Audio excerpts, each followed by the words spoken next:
All right, we're going to, today's the last lecture. You will be emailed an assignment to have completed by next week. That assignment will take up 10% of your grade.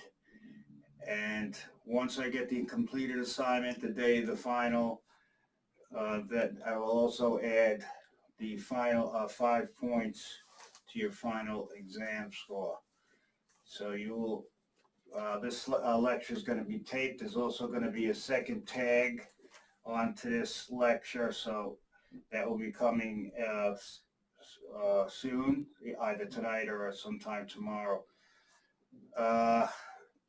Next week is the final exam.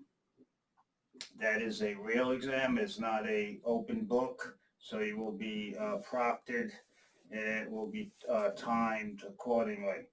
Most of the exam will be on blood. Time constraints have limited us. The heart, which is about a 6-hour lecture series, will be emailed to you over the break. So over your Christmas break, I'll email it so you'll have that lecture and you'll have the heart that you can look at your leisure when you're reviewing things.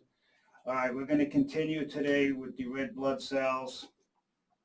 Once again, whatever I don't finish this morning, will be taped and tagged on, so you will be responsible for that. We're going to continue with the red blood cells, and we already did most of it.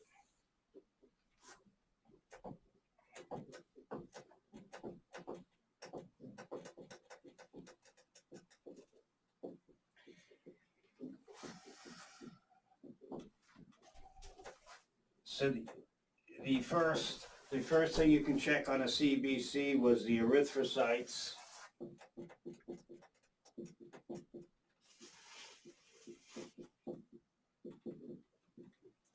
And we said you could check many things on the erythrocytes. Now, on your exam next week, I'm not going to start asking you numbers and values about, for example, the RBC count.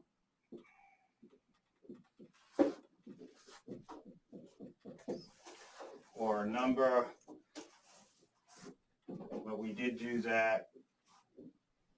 You will have to know all the different values when you get to your med-surg courses and things like that. They're going to ask you about all the different numbers.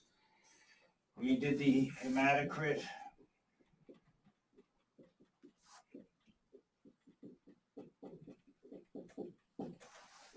And we said the hematocrit is given in percentage.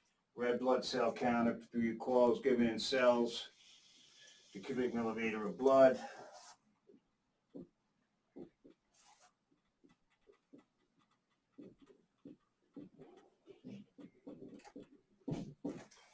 You can check the patient's hemoglobin. We did that. That's given in grams per deciliter. We also said we can check the MCV.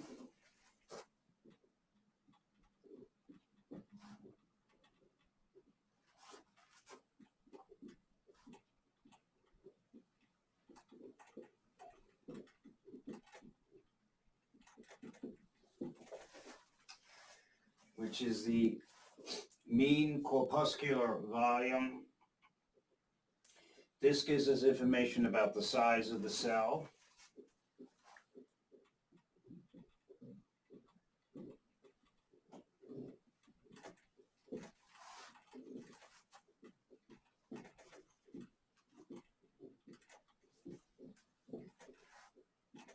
And that will be important. I'll give you a couple examples when we do anemia. We also can check the reticulocyte count.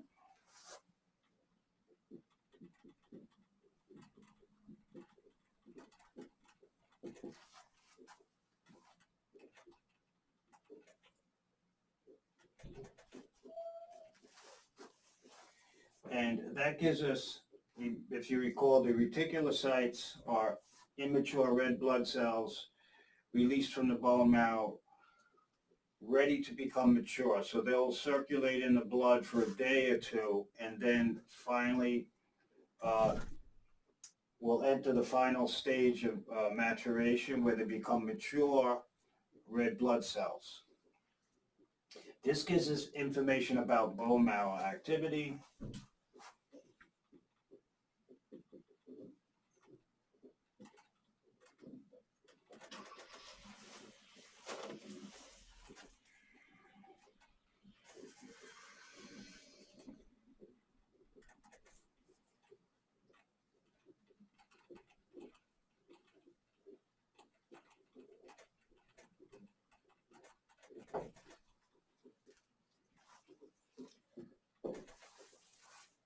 And this will be important because when we do the three mechanisms of anemia on an exam, the NCLEX, they might ask you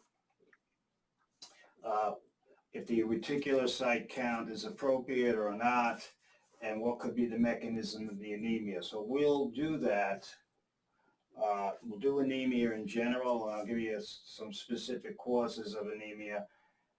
So these are the some of the things on the complete blood count we can check with the erythrocytes. One other thing we can check before we do anemia, and I'm going to erase this.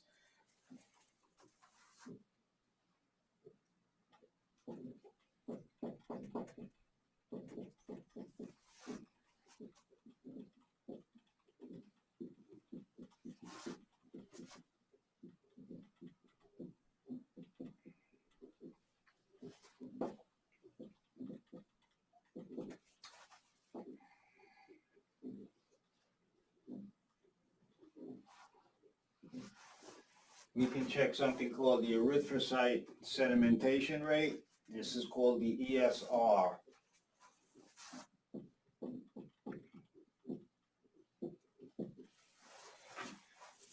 And what the ESR information gives us information.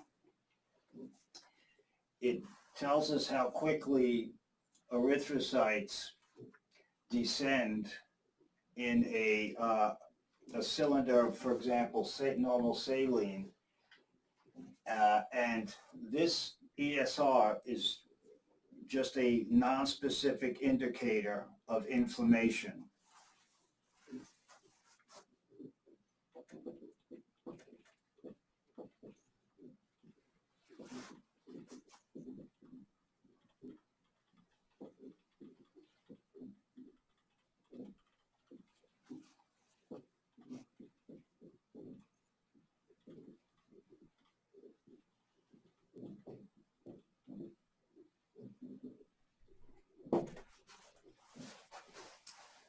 So if the ESR is elevated, in other words,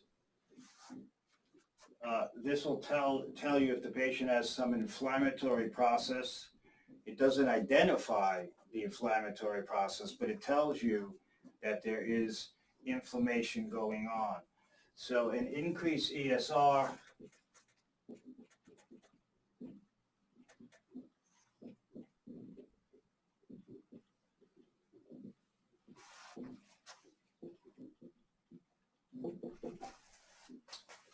it means the patient has some sort of inflammation. It doesn't, once again, doesn't tell you what's causing the inflammation, but you would use the ESR and other tests to determine what is causing the inflammatory process. So once again, ESR is on the CBC lab slip, and very often it's checked off, and that means the doctor or nurse practitioner is looking for some inflammatory process. So this is a marker for inflammation. There are other markers also, the CRP levels, for example. So this is a marker for inflammation. It is called the ESR. Okay, so when the ESR can get very, very high, you know you have some major inflammatory process going on in the body. So we're going to erase this because I want to do anemia. Then we'll go back to this and tie it in, and then we'll be ready for the blood types. And then the white blood cells. The white blood cells I'm keeping very simple because the white blood cells will be covered in detail in microbiology. So in microbiology, that's when I cover the antibiotics. That's when I cover the white blood cells and immunity and vaccines in more detail. So that is next, the coming semester of January. So we're going to erase this. You're going to hear about these all the time. Your instructors, the doctors and nurse practitioners, when you're working as RNs, is going to ask you what the hematocrit is, what is the MCV, as far as the values, because these all help in making a diagnosis. So I'm going to erase this here.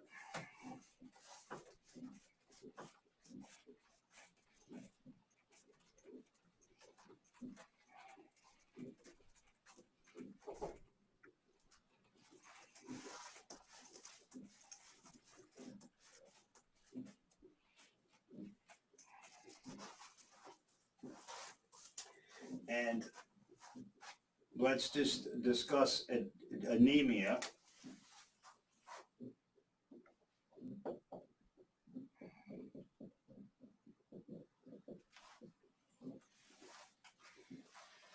So when you look at the CBC, you can determine if the patient at the very least has some type of anemia. So what is anemia? Anemia is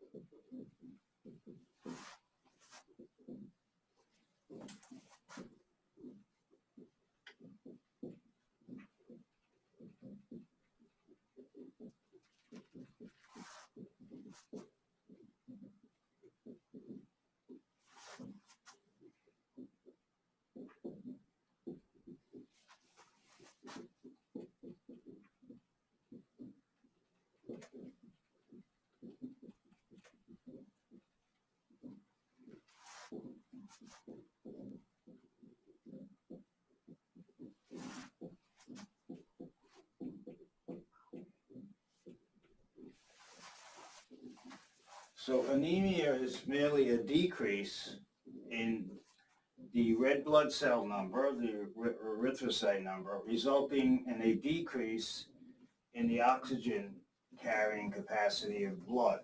Does that make sense? You have less, one of the main functions of the red blood cell is to transport oxygen in the blood to the cells and tissues. So as you have a decrease in red blood cells, the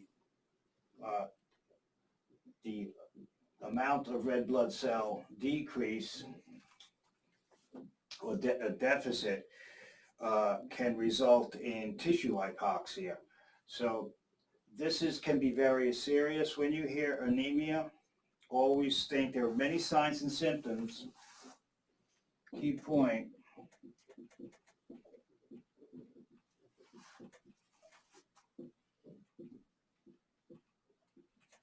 There are many types of anemia.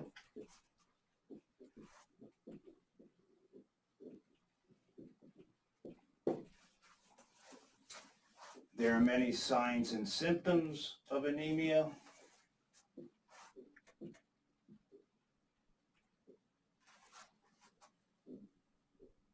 I'll put different.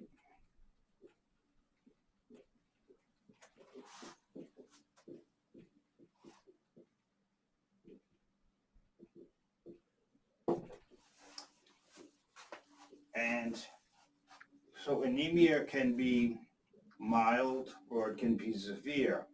So the signs and symptoms of anemia can range from skin changes, nail changes, hair changes, to as the anemia becomes more severe, the patient can develop tachycardia, fatigue, muscle weakness, even shortness of breath. So the degree of anemia will dictate the severity of the signs and symptoms. But always remember for the NCLEX, When you hear anemia, always think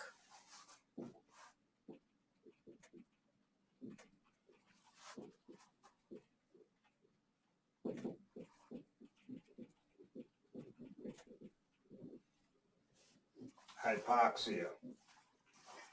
All right, so that's when you have severe anemia. And with severe anemia, the patient's going to start to display signs and symptoms of hypoxia.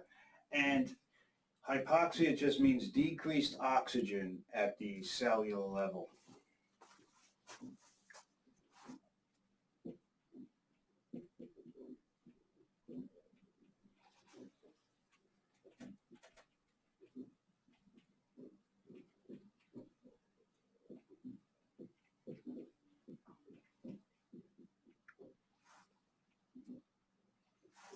Okay, so that's all hypoxia means. There's many causes of hypoxia: anemic hypoxia, ischemic hypoxia,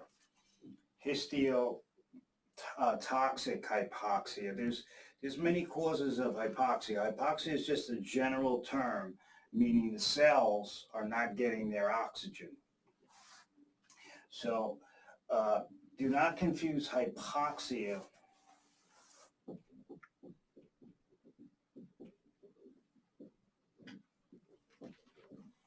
with hypoxemia.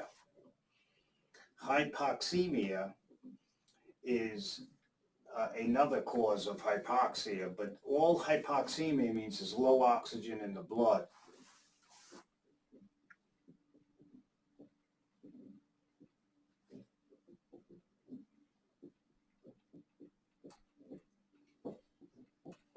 So of course, if you have low oxygen in the blood, you can have hypoxia.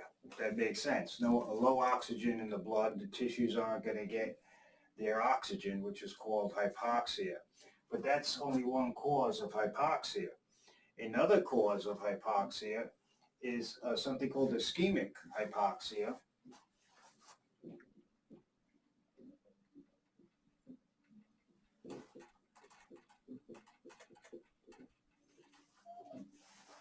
All right, so you could have hypoxemic hypoxia.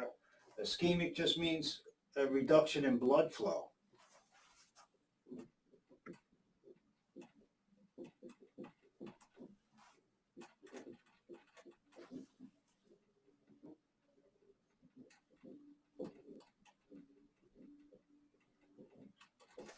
So when you have a decrease in blood flow to the cells and tissues,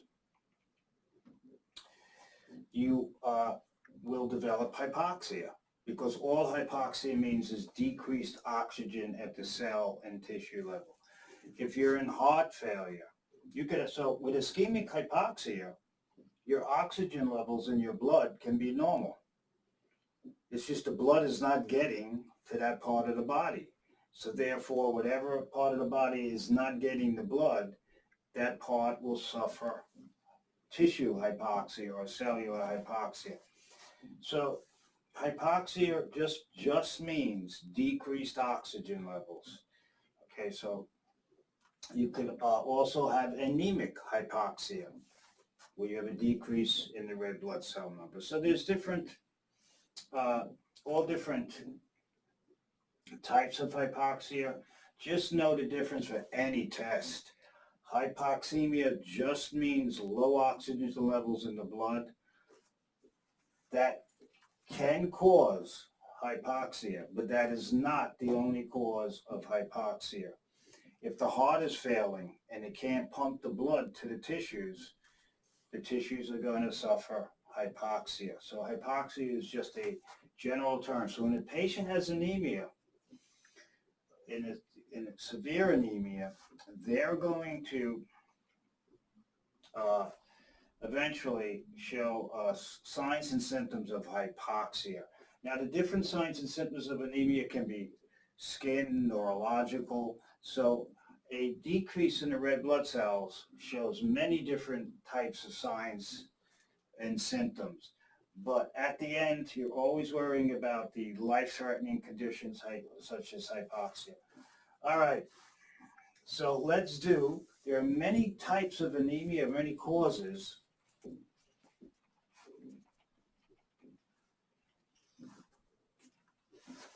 So once again, anemia is a decrease in the red blood cell number. So your labs with an anemia, and then I'll rewrite everything and then show you what happens. What are you going to see in a basic CBC?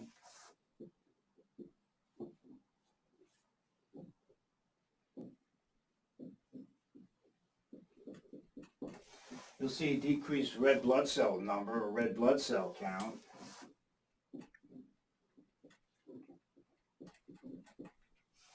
You'll see a decreased hematocrit and a decreased hemoglobin. Those are the first three things that we can check on a CBC. So once when you are asked to evaluate it, when you start doing your labs with your nursing instructors and clinical instructors, once you have a low red blood cell count, hematocrit, hemoglobin, you say, all right,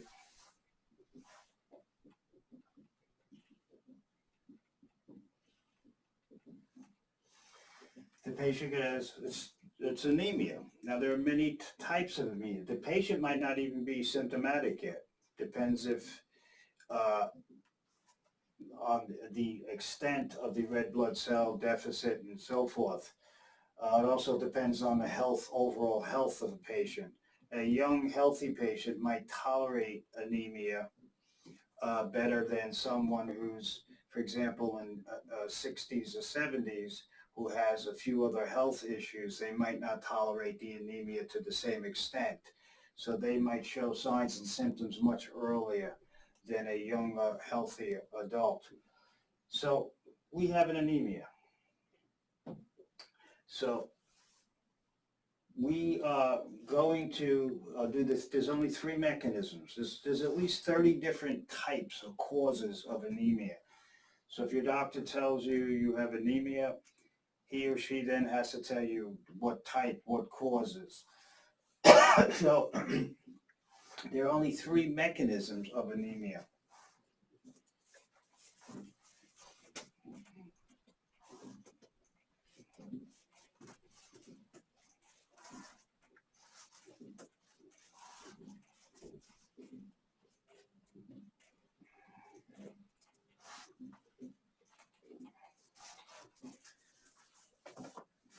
Okay, so you don't panic. Many students tend to panic when they come to lab values, especially the CBCs or red blood cells. So you're going to look at your red blood cell slip. You're not going to have to remember all those numbers because they tell you on the slip what is normal and if your patient's too high or too low. So they make you memorize these numbers for your med-surg classes, but eventually when you get a computer printout or the lab slip printout, it says on the slip red blood cell count, and it gives you the normal range for that particular lab, and then it'll tell you if the patient's in the normal range or too high or too low outside the normal range. So you determine that these are all low, so the patient has some sort of anemia. So anemia, the next thing you say is, what is the mechanism?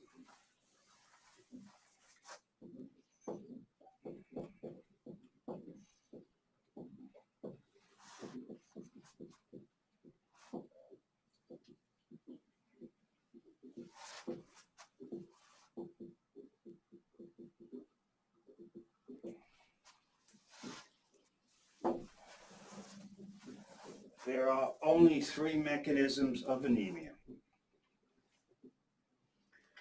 And so no matter what the anemia is, no matter what the cause is, there's only three mechanisms. So I said there's at least 30 causes. All of those causes will fall into one of the three mechanisms.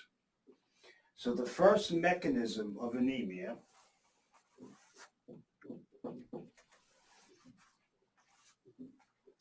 is, of course, increased red blood cell loss, right? Because anemia is a decrease in the red blood cells.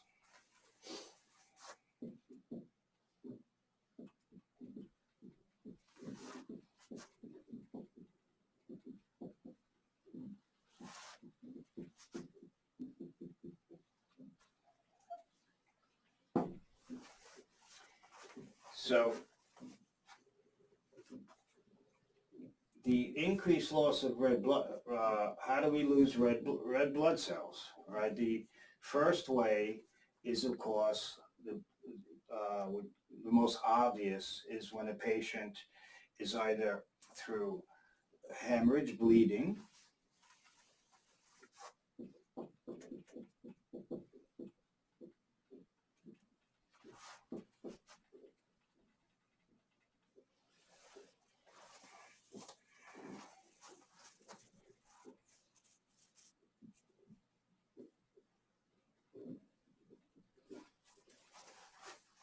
the second would be through chronic bleeding.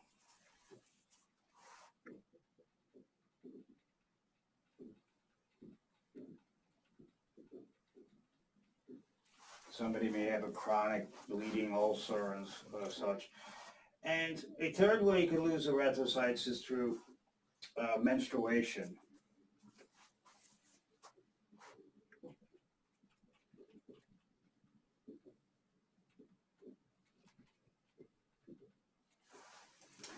Because with menstruation, you are losing red blood cells.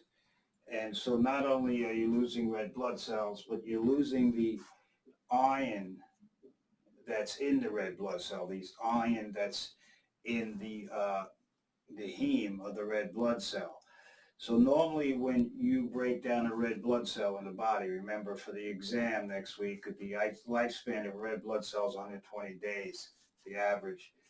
And then the red blood cell is then removed. But so the iron is not lost by the body. The body holds on to the iron. But in cases where you're losing blood cells, whether it's due to a cut, acute hemorrhage, chronic bleeding, and also, for example, menstruation, women can become iron deficient because they're losing the iron during the period of menstruation, and the body's not replacing it, or they're not replacing it, supplementing with enough iron. So menstruation can lead over time in certain women to anemia. And very often that's the most common cause of anemia, iron deficiency anemia. And one cause of iron deficiency anemia is menstruation, of course, in females. So losing red blood cells makes sense, can lead to anemia, a decrease in the hemoglobin. Now, if you lose red blood cells, okay, one of the things, and key point I'm going to put here,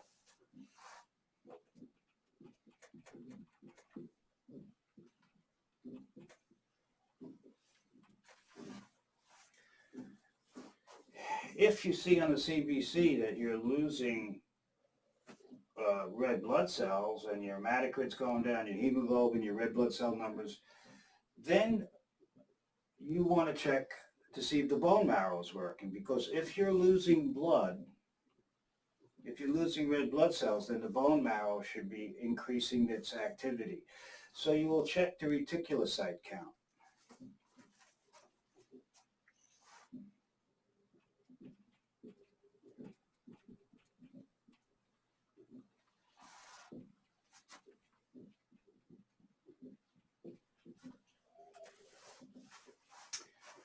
And remember, the reticulocyte count gives us information about bone marrow activity. So if you have a bone marrow that's functioning, if a patient's bleeding, the reticulocyte count should start to go up.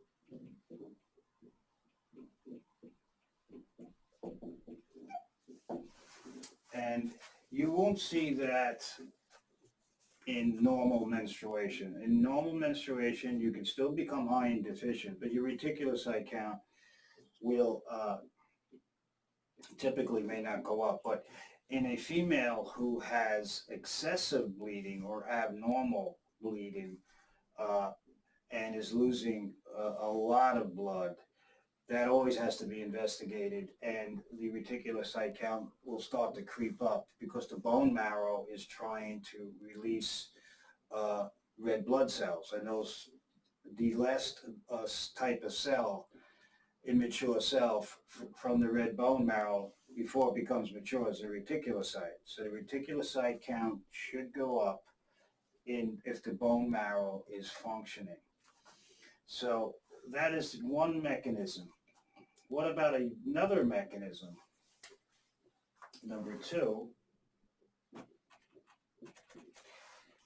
and if you think that the anemia, this is a common cause of anemia, of course, bleeding is a common event. You would also then start to check for signs and symptoms of blood loss. Okay, like you would check for low blood pressure or tachycardia or things like that. So here, once you check the CBC, start looking for other signs and symptoms uh, of blood loss, because sometimes you can't see the bleeding. It's called occult bleeding. And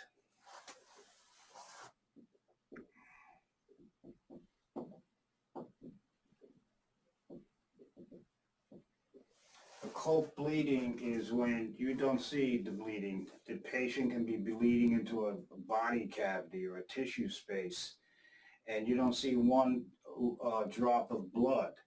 So it's not the same as seeing blood loss from a wound or a patient vomiting blood and such. So occult bleeding is not visible. It's not obvious. So you would have an indicator of a possible occult bleeder if you look at the patient's CBC and see they have anemia, and now they have low blood pressure, they have tachycardia, they're breaking out in they're profuse sweating. These are some of the signs and symptoms of course, acute hemorrhage and this moving into a shock. So that is one mechanism, losing your red blood cells from the body. Number two is decreased production of red blood cells.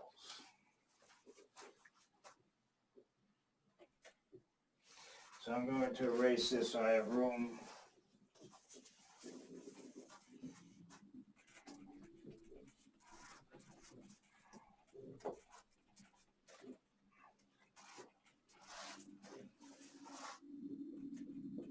So the first was increased loss of erythrocytes. The second was mechanism is decreased production of erythrocytes.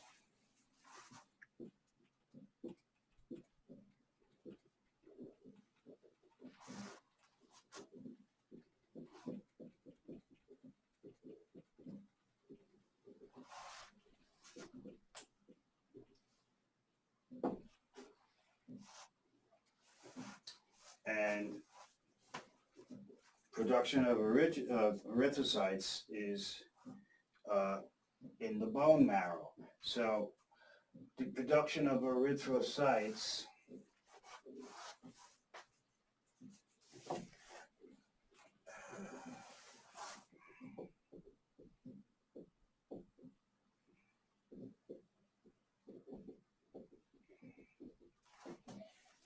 is called erythropoiesis.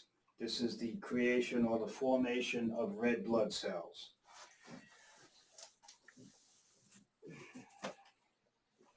So if you have a decreased production, that means there's something wrong with the bone marrow. That means decreased production of red erythrocytes in the red bone marrow.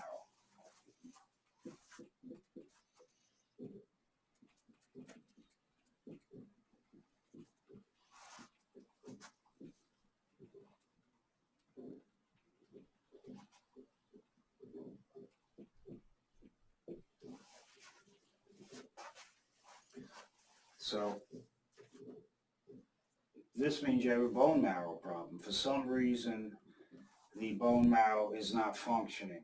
Something's suppressing it, something's interfering with it. You have a primary disease of the bone marrow, but this is a bone marrow issue. And because the red blood cells come from the red bone marrow, so do the white blood cells, so do the platelets. So that's the second mechanism. So what are some causes of, for example, decreased production of erythrocytes in the red bone marrow? Some causes.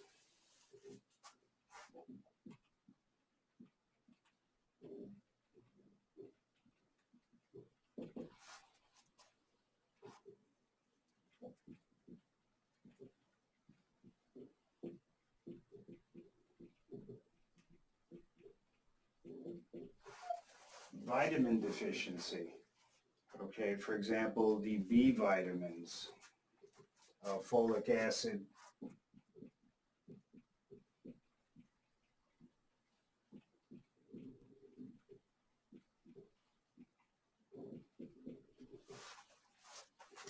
vitamin B12. These are some of the B vitamins. Vitamin C can result also.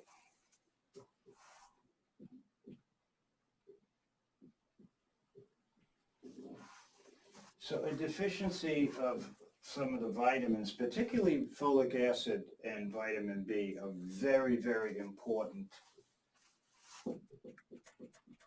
vitamins necessary for normal red blood cell production. What else can cause, another example of something that can interfere with the bone? You could have an iron deficiency.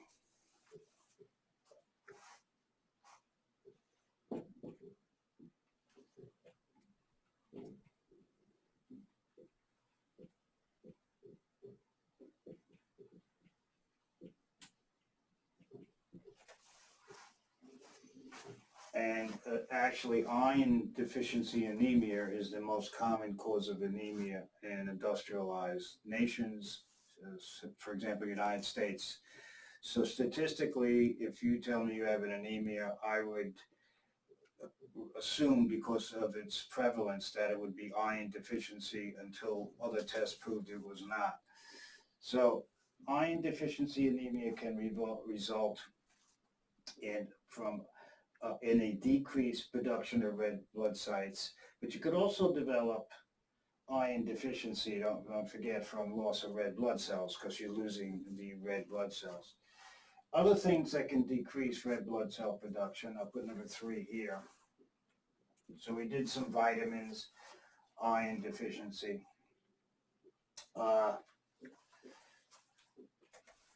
Things like medications.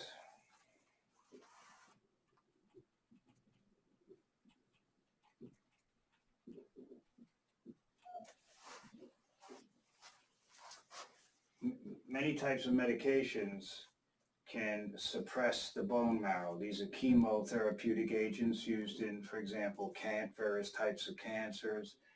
Certain antibiotics can interfere with the bone marrow. So there are many types of medications. They'll even tell you that this type of medication may cause leukopenia, for example, decrease in the white blood cell count. So certain types of medications that patients that will be placed on will require that you check their CBC either weekly or monthly. It depends on the medication. So many medications can shut down the bone marrow or components of it, for example, the red bone marrow.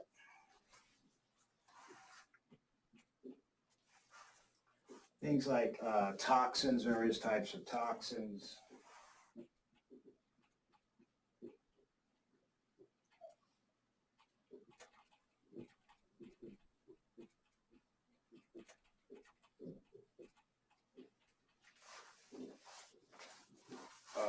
Various types of infections for example, the parvovirus, the B19 virus, it's a parvovirus, has a predilection for red blood cells, so this can produce an anemia when a patient is infected with this virus. It's short-lived if you get through the virus, but certain types of viruses and bacteria will actually interfere with the bone marrow's ability to produce cells. And we're talking about red blood cells right now. So infections and inflammation.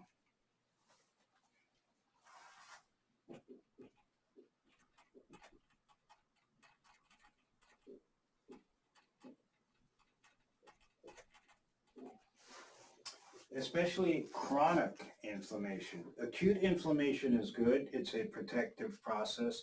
Chronic inflammation is never good. So when a patient has chronic inflammation, they usually develop problems down the line. Chronic inflammation is never a good process. So when a patient sometimes you could just immediately start out with chronic inflammation depending on the disease. Acute inflammation is protective. We develop acute inflammation when we sprain our ankle, when we're stung with a bee, when we have an infection, a viral infection, a bacterial infection. The inflammation will then start to diminish as we treat the disease or the injury. Chronic inflammation never goes away. If it's not treated, it's just going to get worse and worse and worse. So inflammation definitely can decrease the production of red blood cells in the bone marrow. So, and it's interesting, of course, time constraints limits us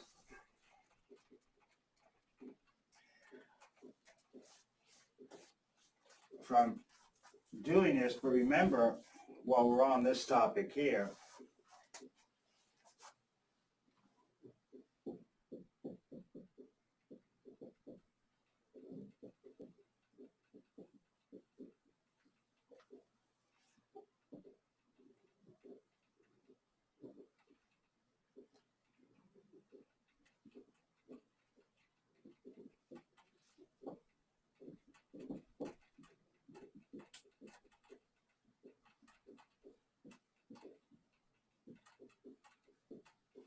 erythropoietin is a hormone that is released by the kidneys. That's the main source, and also the liver. The kidneys is the main source.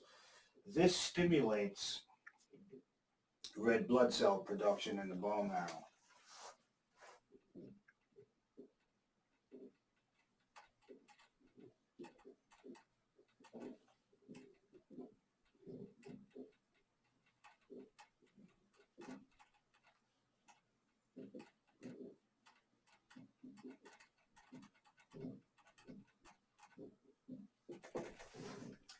So if you have something wrong with the bone marrow, the erythropoietin is not going to be able to stimulate red blood cell production. So for example, in cases of inflammation, there are many different chemicals released by white blood cells that interfere with this process, erythropoietin stimulating red blood cell production. So it's all about chemistry. It's all these different chemicals. They can either stimulate the red bone marrow, or certain chemicals can keep these hormones from working. So you will be giving drugs as RNs.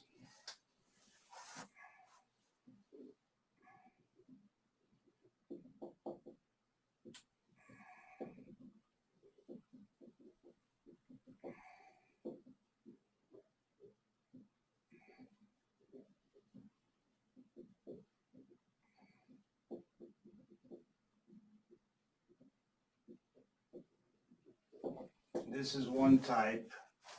There's other now that you'll probably also be given. Epoietin alpha is a synthetic form of erythropoietin, and it's known as Procrit or Epigen, depending on what drug company makes the epoietin alpha. So if it's called Procrit, that's made by one drug company. If it's called Epigen, it's made by another drug company. It's the same medication, it's just got a different brand name. And this works just like erythropoietin to stimulate red blood cell production. But if the patient's red bone marrow is not working, then this drug will be useless. It will not stimulate the bone marrow. There's a problem with the bone marrow going on. So remember this for an exam. You're going to be giving these drugs all the time as RNs, especially if you're going to be working on a med-surg floor or a hemodialysis unit. So let's do a key point with this one.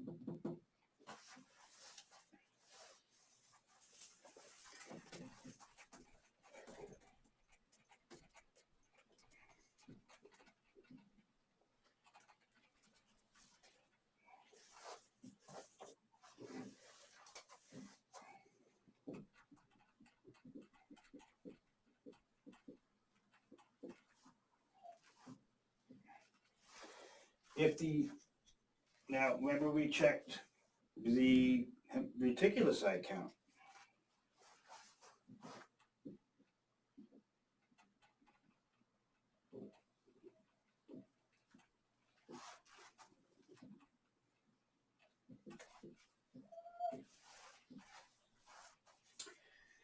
If in the reticulocyte count, remember the first one, the reticulocyte count gives us information about the bone marrow, if it's functioning.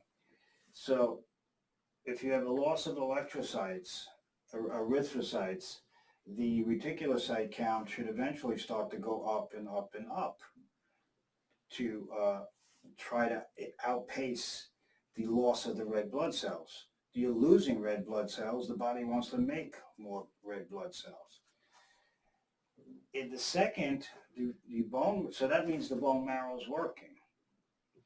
The second, when you have a decreased production of red cytes in the red bone marrow, that means there's something wrong with the bone marrow. Something, either a primary disease process of the bone marrow itself, or something's affecting it, lack of vitamins, iron deficiency, toxins, medications, various types of infections, viral infections, bacterial infections, or the inflammatory process can stop the bone marrow from making red blood cells. So you check the reticulocyte count. In this case, bone marrow is not functioning, so the reticulocyte count should be either decreased or normal. That means it's not changing. The red blood cells are not being produced.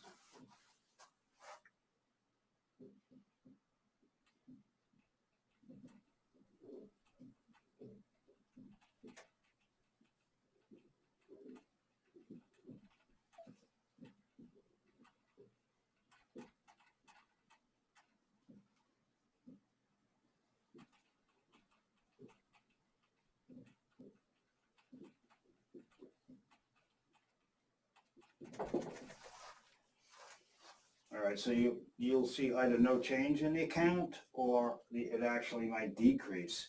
Bone marrow's not working, so it's not producing the normal amount or the appropriate amount of reticulocytes in response to an anemia. So, and here's a good checkpoint for you. If you think the anemia is due to inflammation, just look on your lab slip and see what the ESR is. Because if the ESR is high, the erythrocyte sedimentation rate, you know you have some sort of inflammatory process. And even though you don't know what is causing the inflammation, you know that inflammation can suppress bone marrow production of for example, red blood cells and lead to an anemia. Okay, so we did the second mechanism, and let's do the third mechanism. So no matter what the anemia is, you start out, we have to find out, do you have low red blood cells, low hematocrit, low hemoglobin? Then you say, all right, what's the mechanism? You check the reticulocyte count. Then I'm going to show you after this how important the MCV is. So let's do number 3.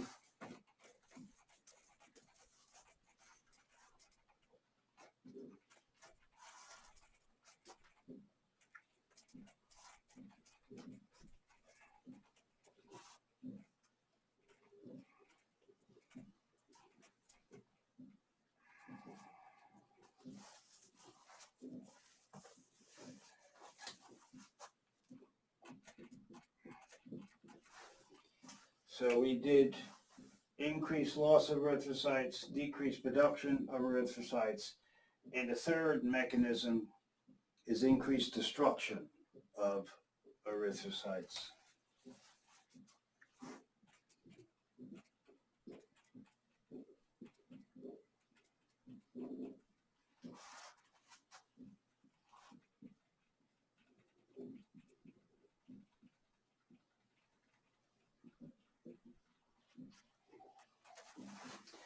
That, of course, has a term called hemolysis.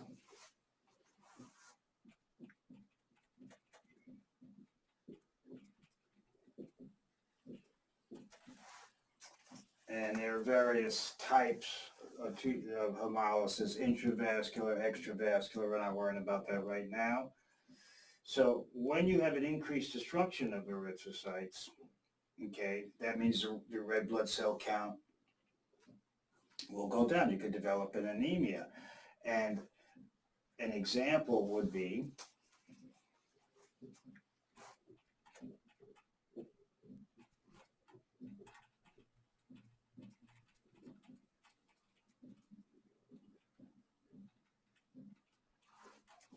a type of hemolytic anemia. A hemolytic anemia is an anemia that develops because of increased destruction of red blood cells. And one type of anemia that falls into the hemolytic anemia category would be sickle cell anemia.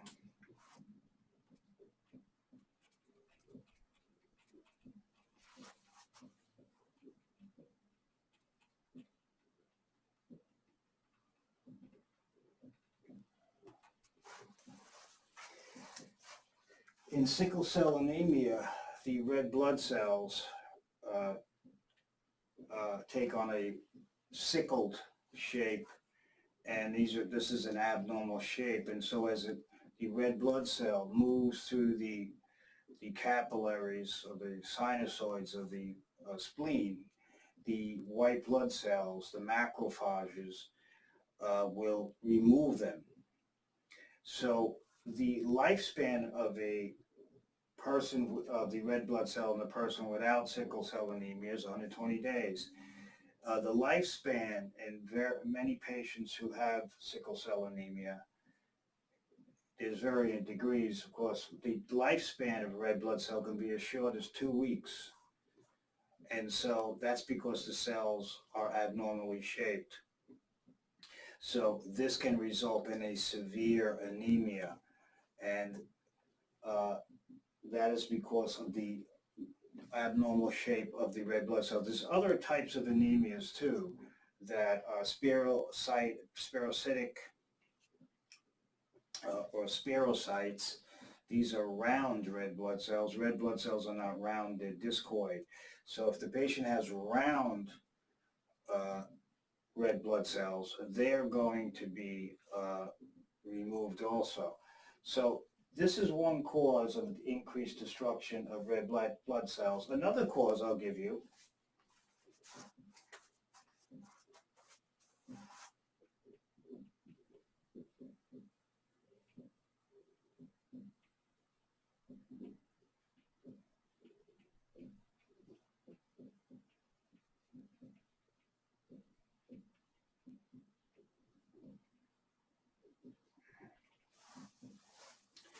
would be transfusion reactions, in which a patient who has type A blood receives, for example, type B blood. And so their immune system recognizes the type B blood as foreign and will destroy the red blood cells. And that can result, that's called hemolysis. And that can, that's destruction of red blood cells. That can cause an anemia. Another example, so I gave you this, is of course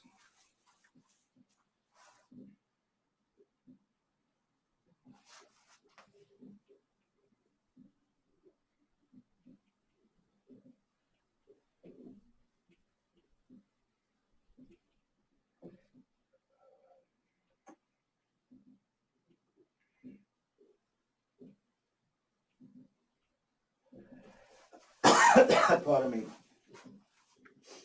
hemolytic disease of the newborn. And all of these involve destruction of the red blood cells. Hemolytic disease of the newborn, I'll put it here, it's also known HDN,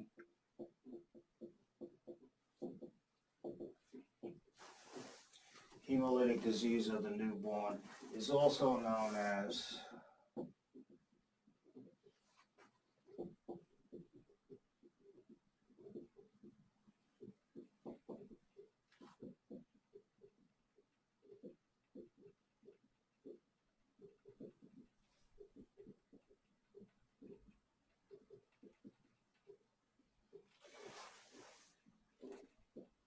erythroblastosis fetalis.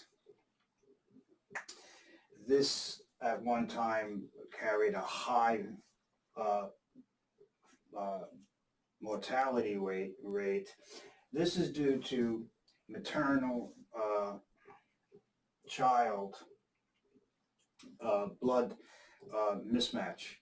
So this is due to the mother and the baby have different blood types.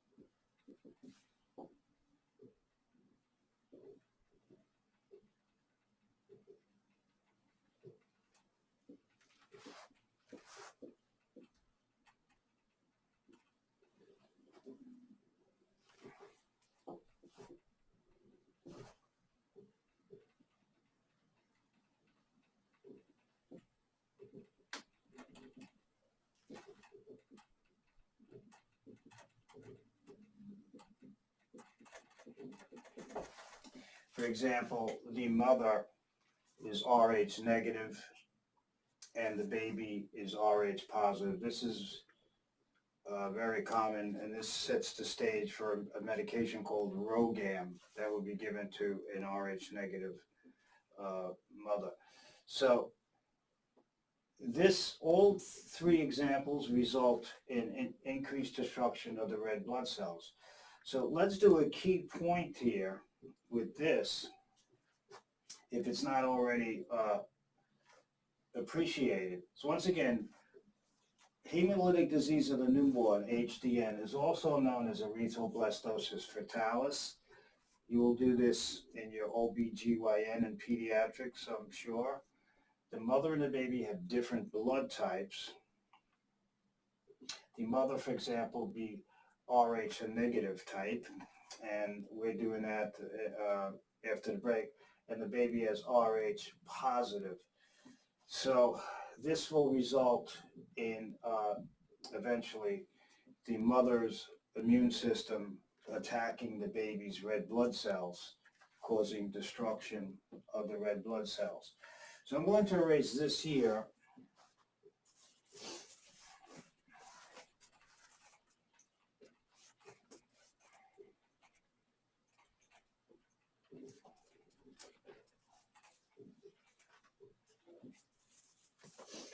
And once again, our key points, I'm going to give you 2 key points with this.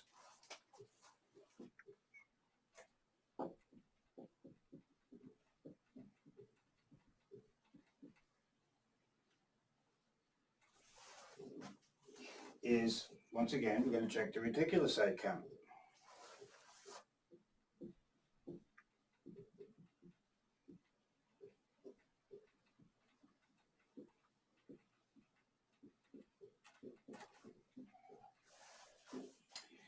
With the reticulocyte count, there's nothing wrong with the bone marrow. Right here, there's nothing in category 1. There's nothing wrong with the bone marrow. So if you're losing blood, red blood cells, the bone marrow is going to respond. So the reticulocyte count should go up. Here, in category 2, it's the bone marrow that's the problem. So the bone marrow is not going to respond appropriately. Number 3, there's nothing wrong with the bone marrow here. The red blood cells are being destroyed. So the bone marrow should respond. So will see an increase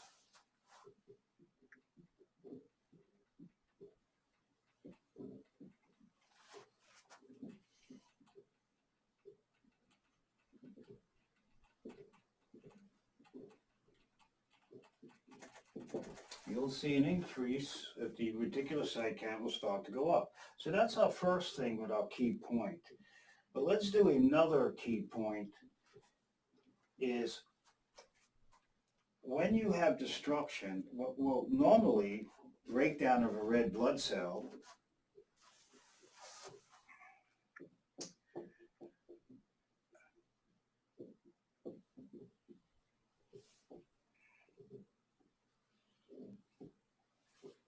is our red blood cell and there's our hemoglobin in it.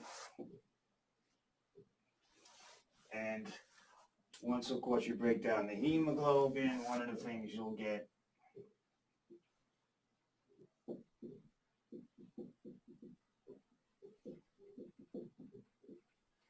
is bilirubin. I already did that when I did the hemoglobin and I broke the heme down. So once you break up the red blood cell, even normally, every day our red blood cells are being removed. The old red blood cells, the senescent red blood cells, are being removed every day. And every day we release billions of red blood cells every day into the blood from the bone marrow. And so when we normally break down red blood cells, we might produce we're going to produce a little bit of bilirubin. And then that goes to the liver and it's metabolized and it's eliminated from the body. But if you have an increased destruction of erythrocytes, okay, increased bilirubin levels, I'll put it here,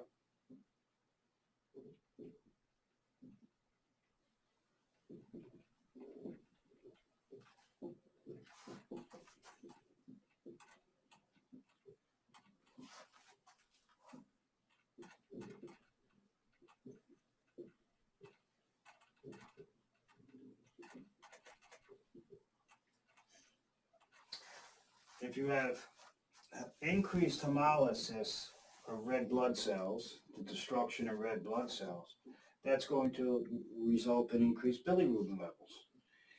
And the levels are getting so high, it's going to overwhelm the liver's ability to handle all this bilirubin, especially if it might be in a newborn. But what do we see when we have increased bilirubin levels?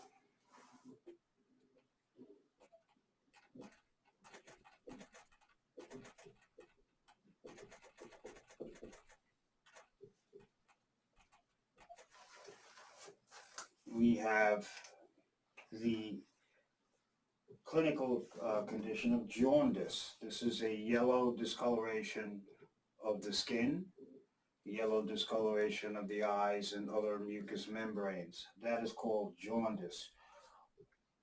Jaundice is due to high bilirubin levels in the blood. What could lead to high bilirubin levels that you should always remember, at the very least,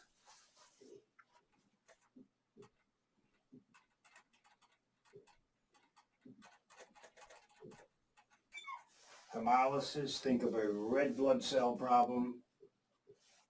The next thing, always think liver, because the liver metabolizes bilirubin. So even though this is not a pathology course, and we're not, there's all sorts of the reasons why your bilirubin levels go up. Two main factors that can contribute to elevated bilirubin levels are, number one, some sort of a hemolytic process that's breaking up our red blood cells and releasing bilirubin into the blood. That will cause jaundice. Or the patient has some sort of liver problem where they can't metabolize the bilirubin, convert it to a more water-soluble, less toxic form. So that's what you should think. When you hear jaundice, pop it, right away you should backtrack and say, oh, elevated bilirubin, and then backtrack. Two main causes of elevated bilirubin: red blood cell destruction and or liver disease. All right, so those are your key points. So no matter what the mechanism of no matter what the cause, the type of anemia, there's only three mechanisms in which the anemia is produced: by loss of red blood cells, decreased production of red blood cells, or increased destruction of red blood cells. Okay, and I gave you some examples of each. You will be asked this on the NCLEX and in your clinicals whenever you get to your, finally get to the hospital. So I'm going to erase this, the last thing before the break.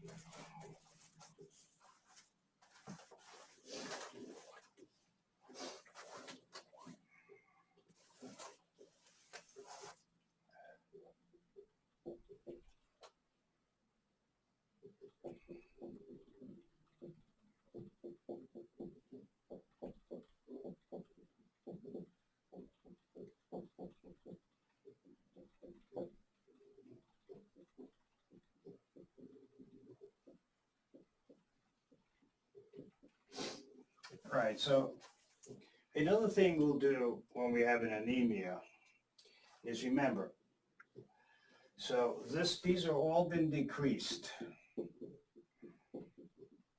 So we have anemia. So we said there are different mechanisms. Then you could check your reticulocyte count, which is going to give us information about the functioning, the bone marrow's function. Last thing, I mean, you could check the ESR. That's not going to give us anything. It's non-specific. But let's check the MCV.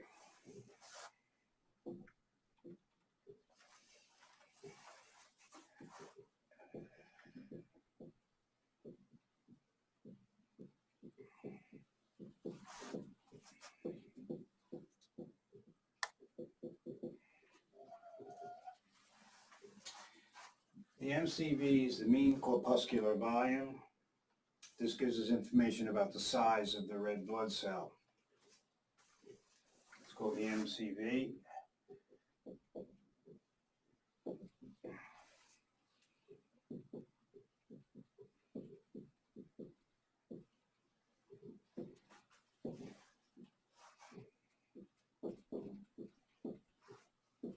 I rounded it up to 80 to 100.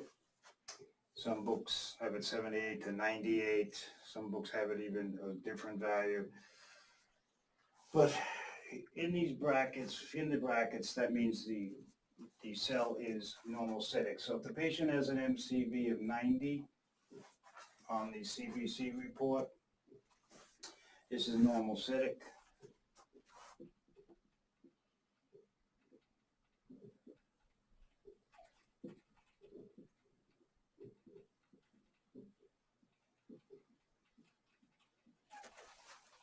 That means you have a normocytic side. Now, if the patient has an anemia and it's the MCV, it's normal, then you would just say it's a normal cytic anemia. That means many of the anemias are normocytic. That means the red blood cells are normal size. So why is the MCV important? Because there are a few types of anemias that will cause an abnormal small red blood cell or an abnormally large blood cell. So if the MCV here is, we'll say 72,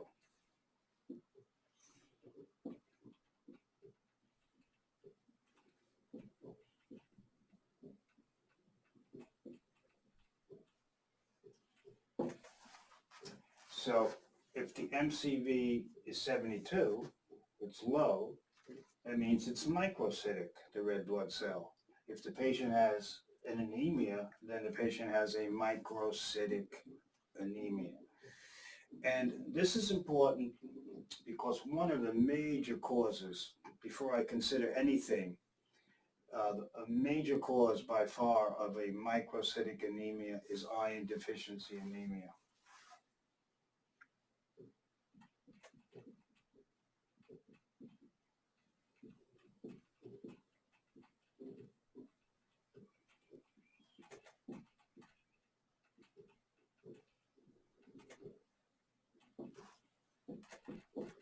So they tell you on the NCLEX or on any test, the patient has a low MCV and anemia associated with a low MCV, far and away the most common cause of a microcytic anemia would be iron deficiency anemia.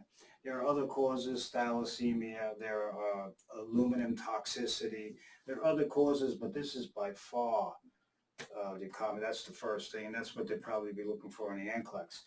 The most common causes of iron deficiency anemia in females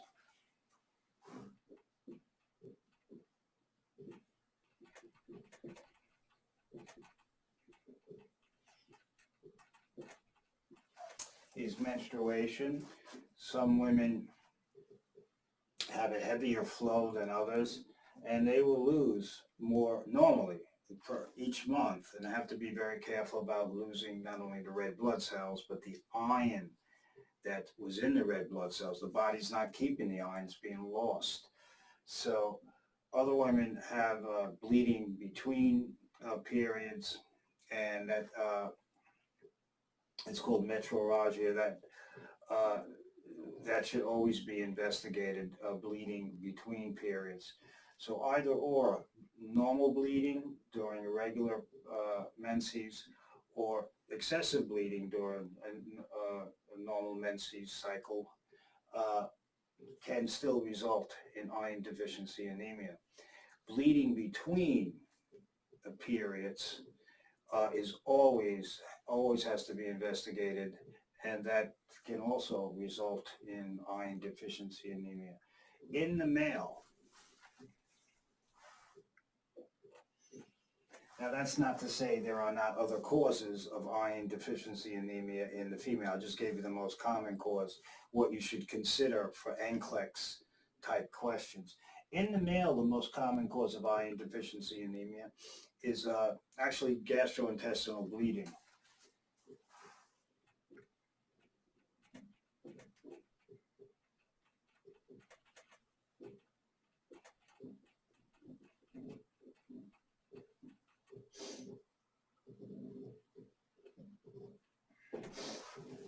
So the cause of, so if a male has a history of peptic ulcer, severe peptic ulcer, GI tract bleeding,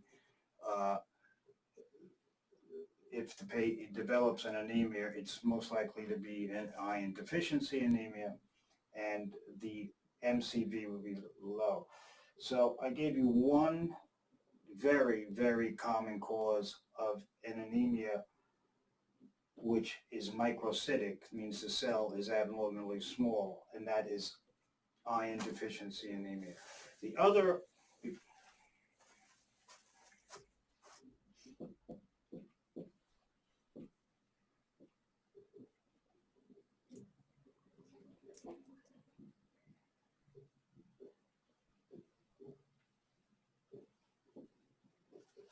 before we take our break in 2 minutes, when the patient has a high MCV, now once again, you got to look at here, if the patient has an anemia. If the patient doesn't have an anemia and they're normalcytic, that means the red blood cells normally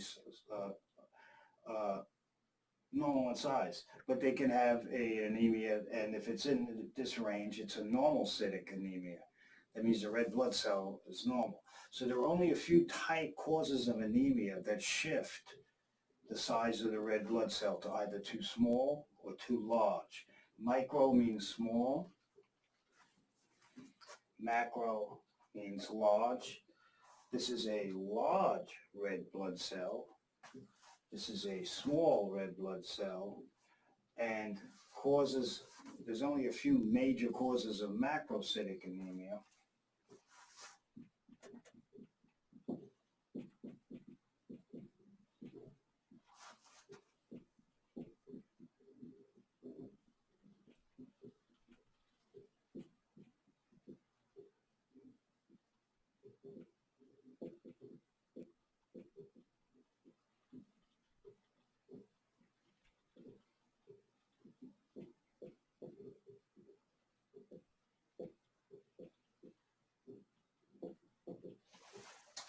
And they are folate deficiency, folic acid, vitamin B12 deficiency. Those are very, very common causes of a macrocytic anemia. These are vitamins. And liver disease. I wish we had the time to go into why, but so you can see there are so many causes of anemia. Well, as you start out, you could have a normocytic, microcytic, or macrocytic. A common cause of microcytic anemia is iron deficiency. A common cause of a macrocytic anemia would be folic acid or folates, the same thing, deficiency, or vitamin B12 deficiency. So when we come back from the break, I'll just mention this again because you're going to get an S question on the NCLEX for sure on B12. All right, so I will see you in 1/2 hour. Okay, welcome back, class. We are going to continue. Today we're going to conclude the remainder of the class with the red blood cells. We're going to finish this quickly, do the red blood cells. We're going to do shock quickly in the red blood cell types, and there will be another short segment about the white blood cells, very short, and platelets, which will be, of course, covered in more detail in infectious disease or microbiology. Also, there will be, as I said on the break, when I complete the heart lecture series, because of time constraints, I couldn't do the heart, and so I'm going to do that and make it available for everyone in that lecture series. There'll be more information about the plates and also some cardiac medications to help you with the boards. Not all cardiac medications, but some of them as pertains to the heart topic.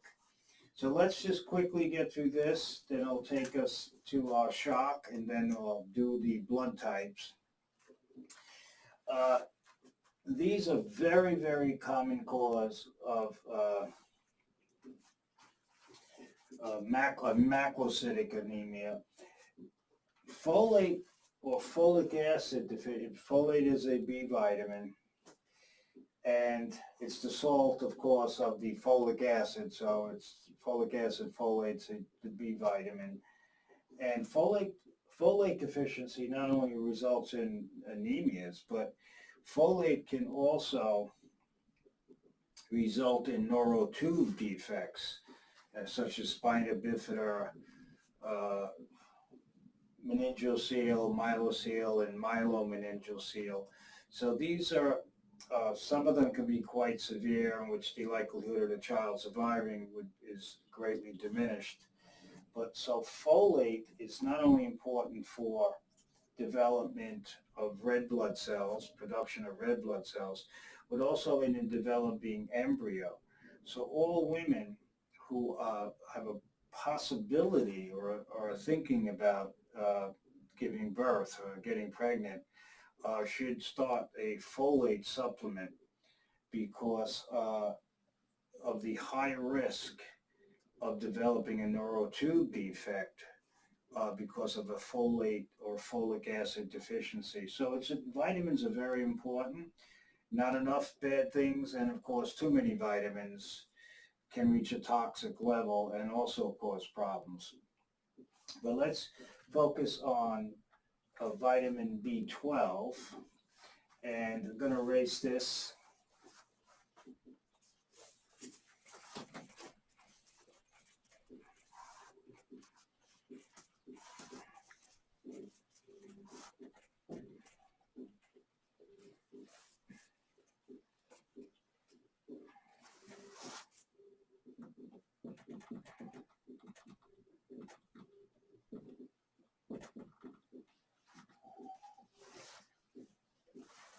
Vitamin B12 is an interesting vitamin. As I said, it's needed for red blood cell production, needed for similar to folate, neurological function, the nervous system. But there are many causes for vitamin B12 deficiency.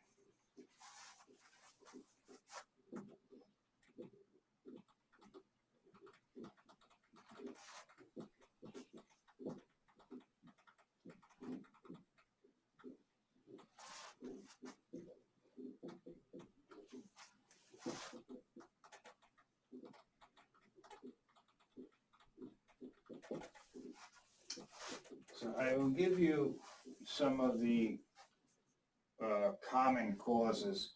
For example, decreased intake of vitamin D. The patient could be malnourished or alcoholism and stuff.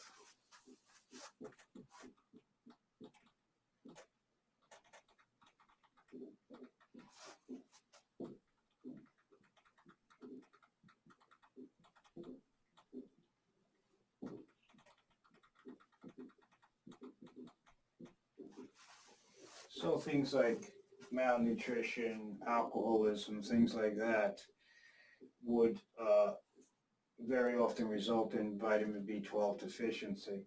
Also, bacterial infections, especially infections of the GI tract.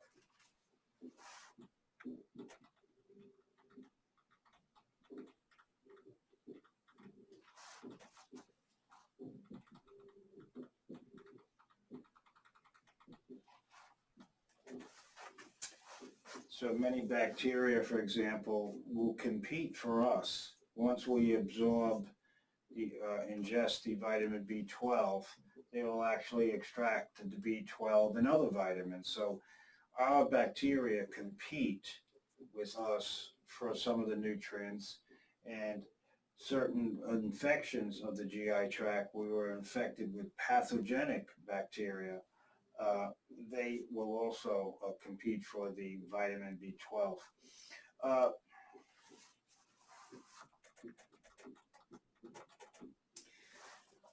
Decreased absorption of vitamin B12 is very important.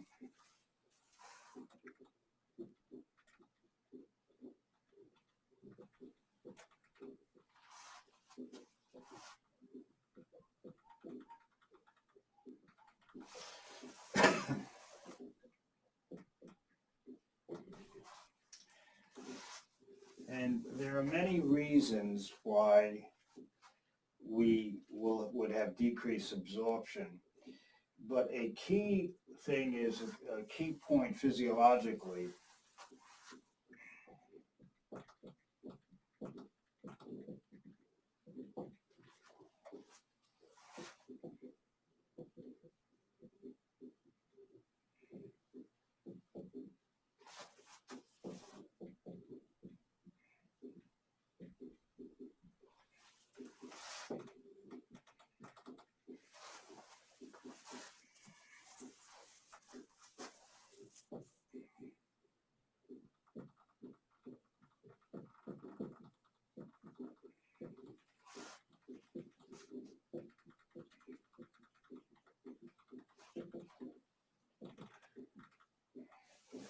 Vitamin B12, for us to absorb vitamin B12 in our diet, we need something called an intrinsic factor. And intrinsic factor is a glycoprotein. I'm not going into all the biochemistry, but it's produced by the cells of the stomach.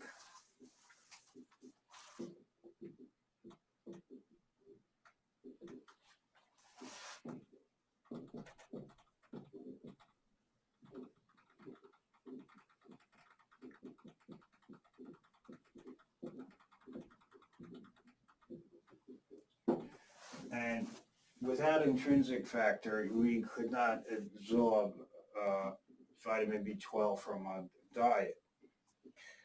So you could have loss of intrinsic factor because you have your stomach removed in gastrectomy for stomach cancer. But this is an important point for the NCLEX in an exam. I'm going to put here, example, decrease intrinsic factor.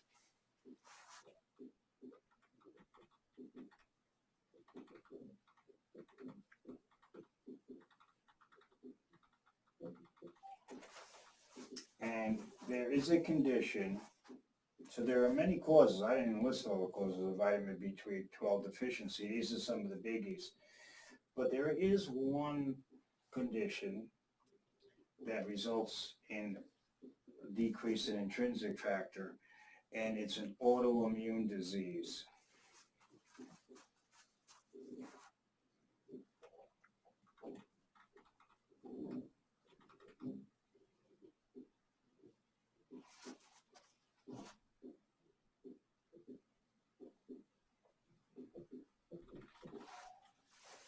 So when you have a decreased production of intrinsic factor, there can be several reasons. One key for the NCLEX or any exam is you could have a decrease in intrinsic factor because of an autoimmune disease. When that happens, I'm going to put it up here.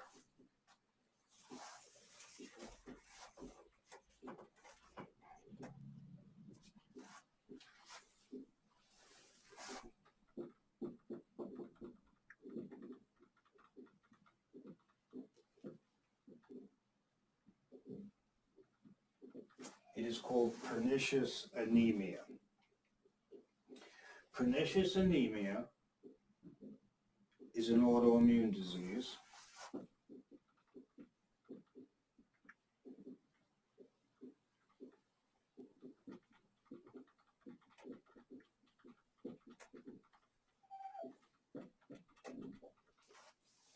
It decreases intrinsic factor. We're not going to talk about, we won't talk about the antibodies produced against the cells and all that, but there's a decrease in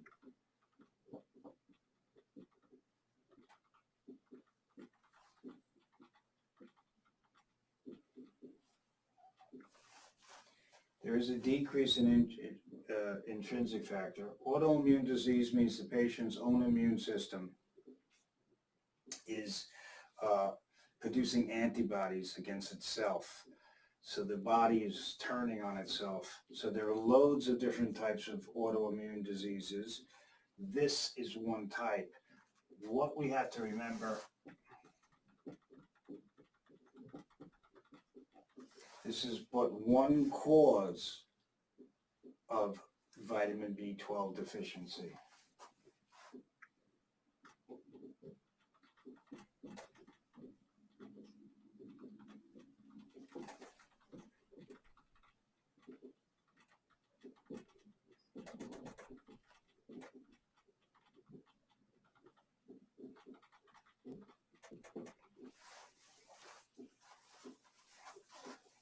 So what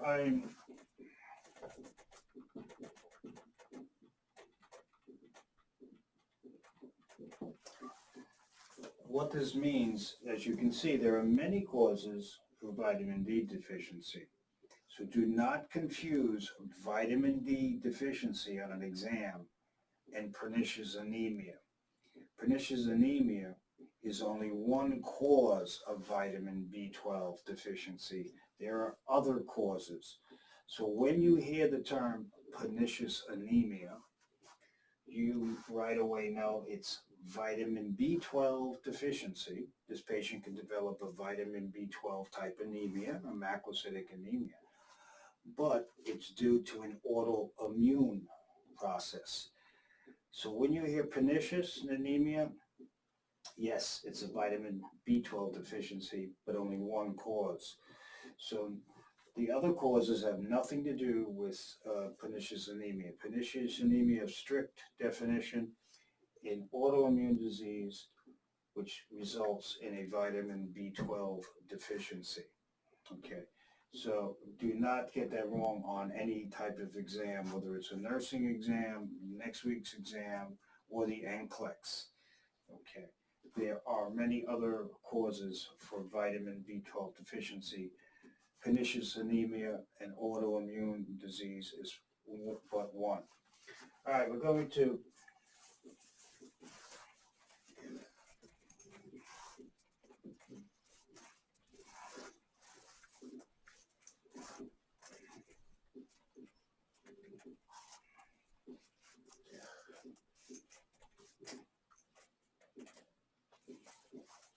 leave that and quickly discuss shock once again, then do the blood groups, and that will be it for a live lecture.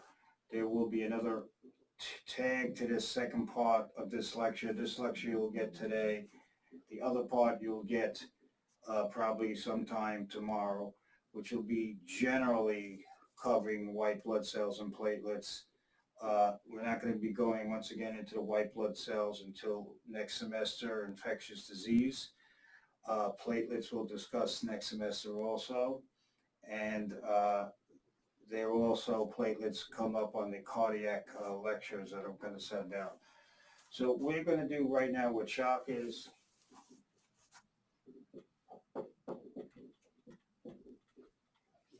Do not confuse shock with anemia.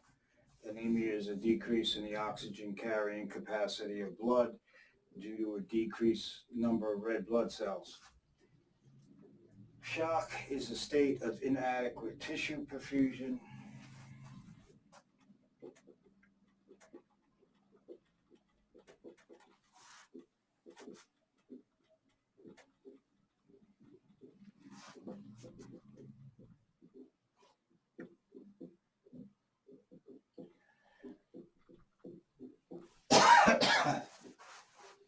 Pardon me. What this simply means is the tissues in the cells are not getting adequate blood flow, and therefore they're not getting their oxygen. So that's all shock means. So it just means the tissues in the cells are not getting adequate blood, therefore they are not getting their oxygen to make ATP. So the severity of the shock determines survival. If severe shock, many patients will die. Lesser forms of shock, the patient will survive. So shock is in various stages. You can learn that with your med-surg instructors. But the shock, once again, we always think of shock as a blood loss. There are different types of shock. I'll give you quick examples and so we can move on. The first category of shock is hypovolemic shock.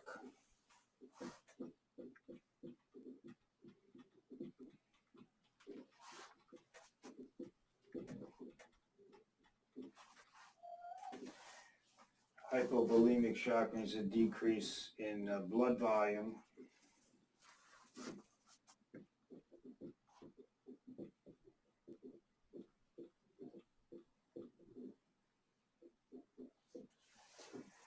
So hypovolemic shock, a decrease in blood volume, could either mean one or two things.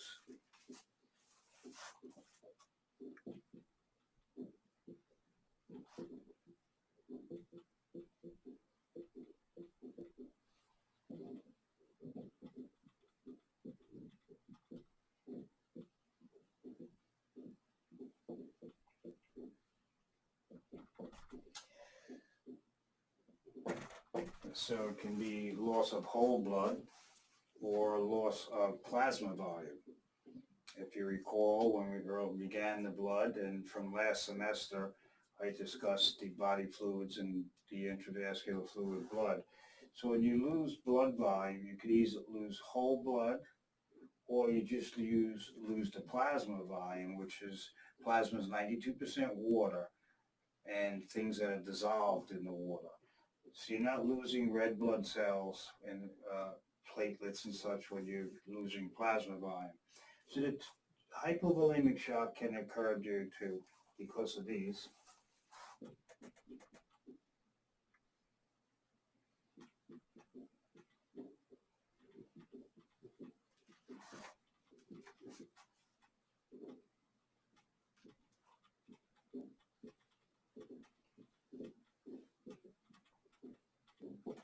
for example, hemorrhage or bleeding, when you're going to lose whole blood. And that's the most common cause of shock that most people are familiar with when they say you're going into shock. Most people associate shock with loss of blood. But you could also have a loss of plasma volume. And, for example, dehydration. I'm only giving one example. Severe dehydration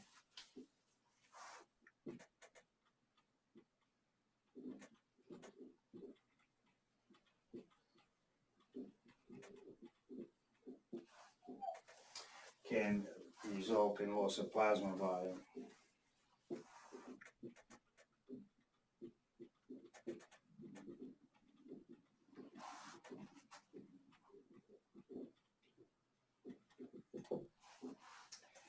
And what could cause severe dehydration? Example, vomiting,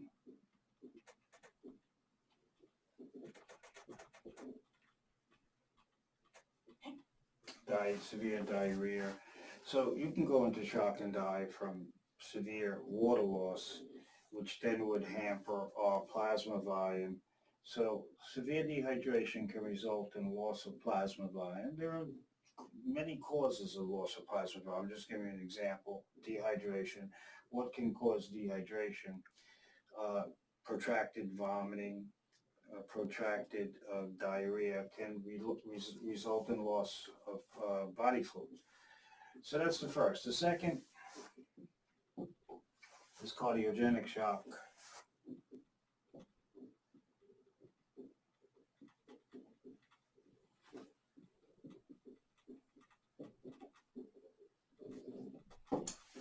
You're not losing one drop of blood. This is a problem with the heart.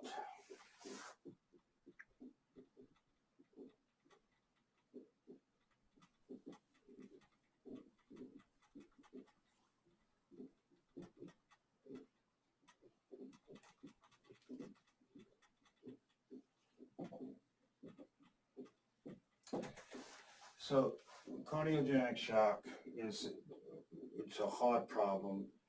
It's a problem with the ability of the heart to effectively pump blood. So you're not losing any blood. You're not losing any fluids.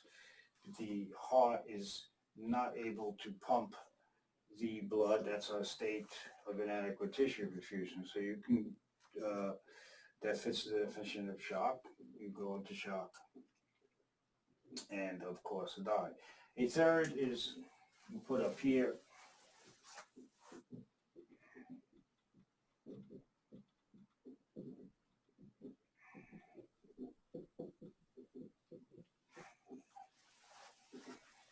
Vasogenic shock. Vaso means blood vessel, genic means originating from.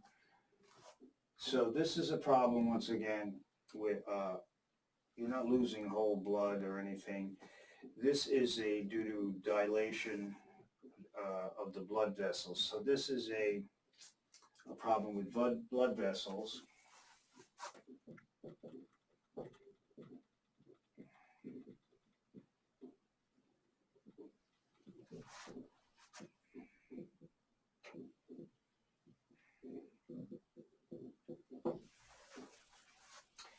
And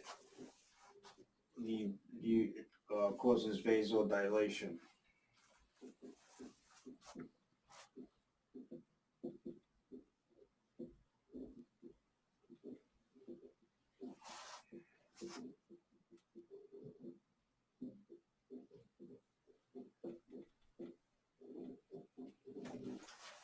And that will interfere with blood flow, of course, to the tissues. It will also drop your blood pressure.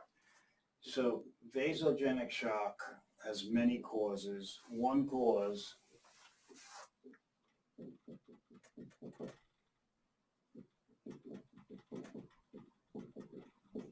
would be an infection called sepsis, a special type of infection. Many types of drugs, spinal cord injury can cause vasogenic shock.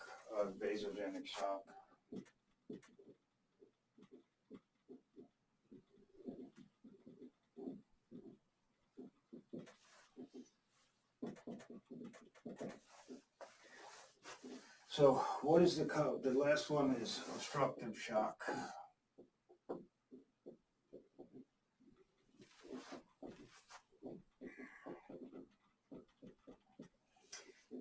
Once again, this is going to be involved with not loss of blood, but the flow of blood. So it's being obstructed. So a classic example of obstructive shock would be pulmonary embolism.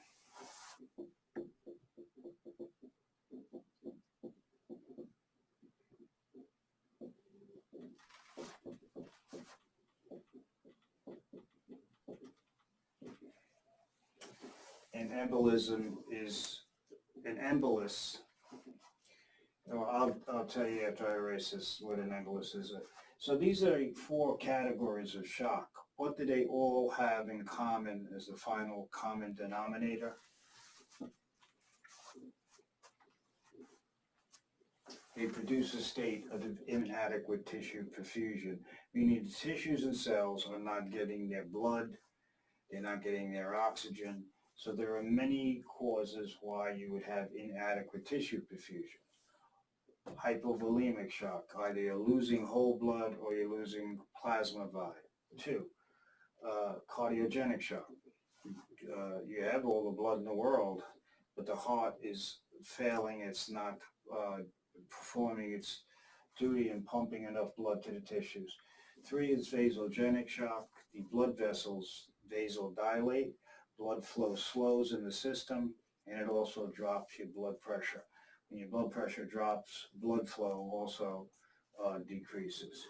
Causes of that are sepsis, spinal cord injury, and then of course obstructive shock, pulmonary embolism. So those are 4 general categories of shock, which they will go over in med-surg, but you will get asked questions on the NCLEX. So I'm going to erase this.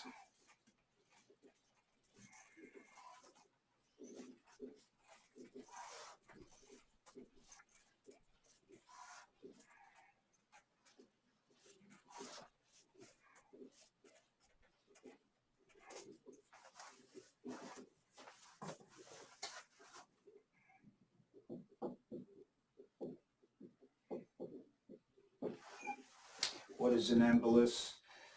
An embolus is any substance that originates from one point and travels in the blood to another distal point.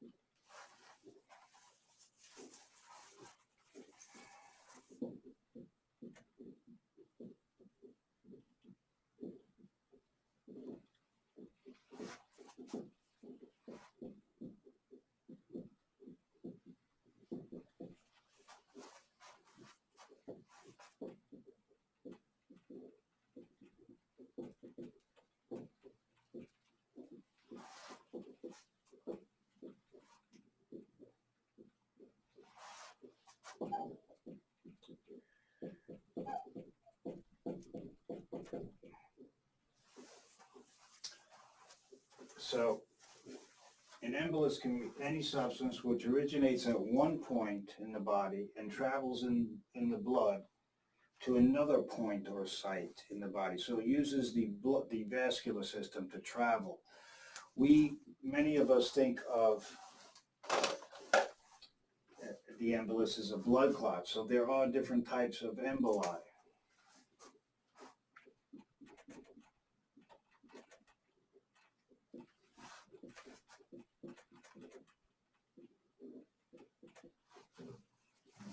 Okay, so the first one is a blood clot.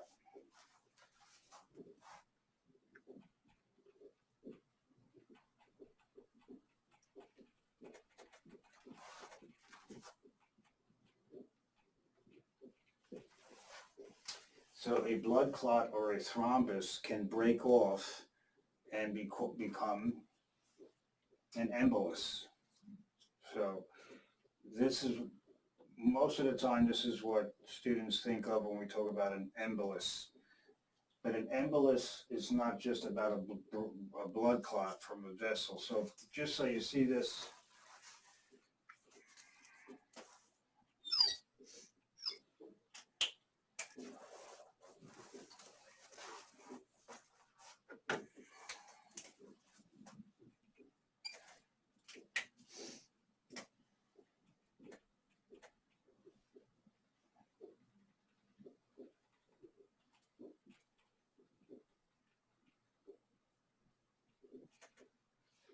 There's a vein, and there's, of course, blood flowing in the vein, and this patient has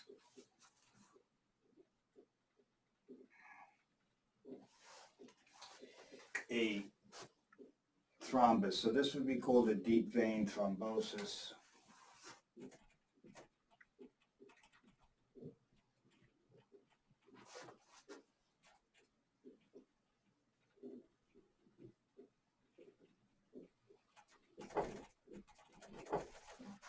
Known as a DVT.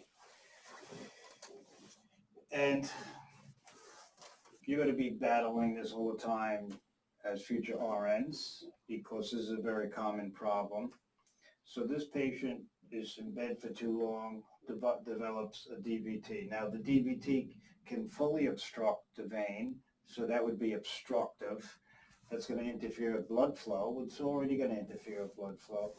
But right now I just want you to know if that breaks off, part of it, for example, or all of it,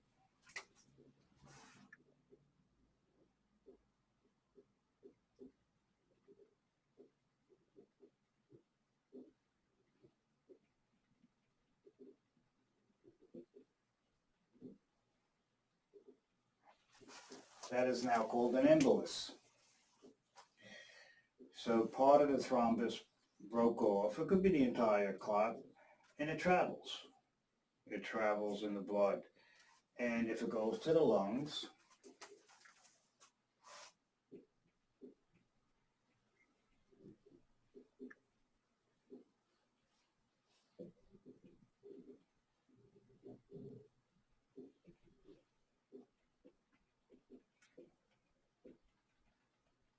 it can cause a pulmonary embolism.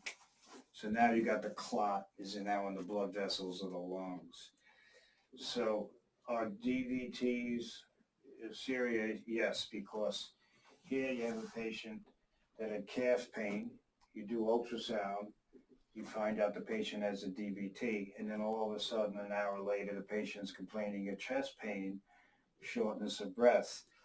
One of the things that can happen is the clot embolized. It became an embolus.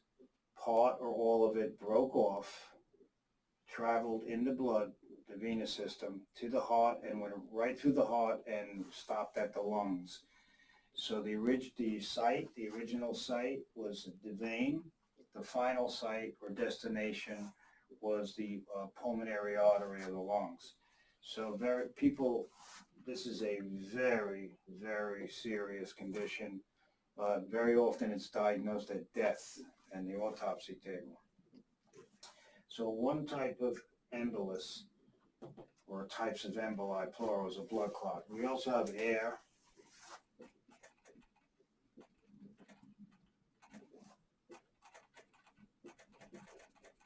You could have fat emboli.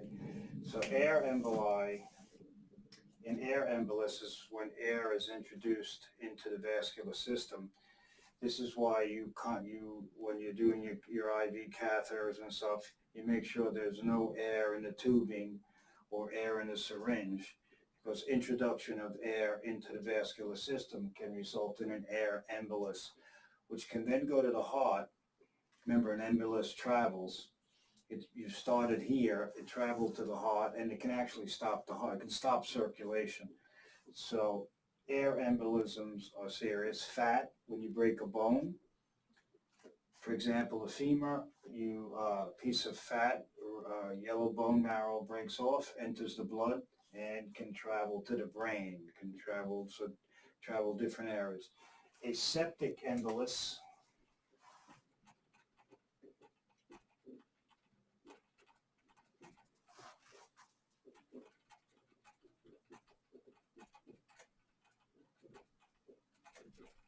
for example, bacteria can form vegetations and now travel from one side of the body, for example, the heart, enter the blood and go to the liver. So you started out with a heart infection.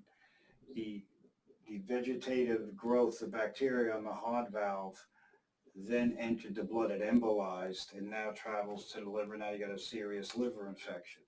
So there are many different types of emboli. These are big ones, but most students initially think of a blood clot as the main type of embolus, which statistically it's more common in these.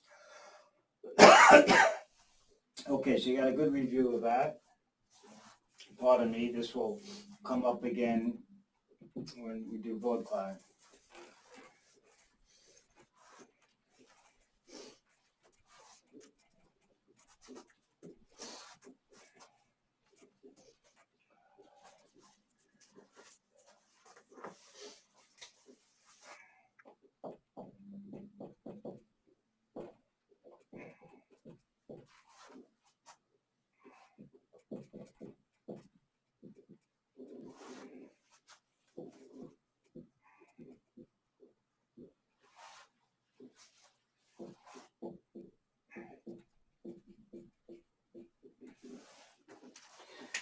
So what we're going to do is the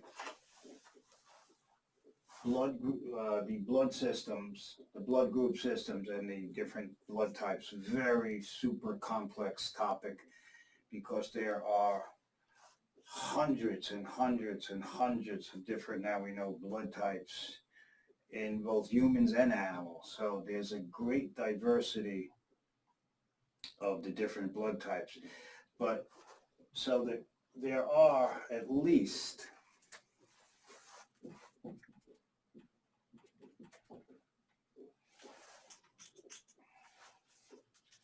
actually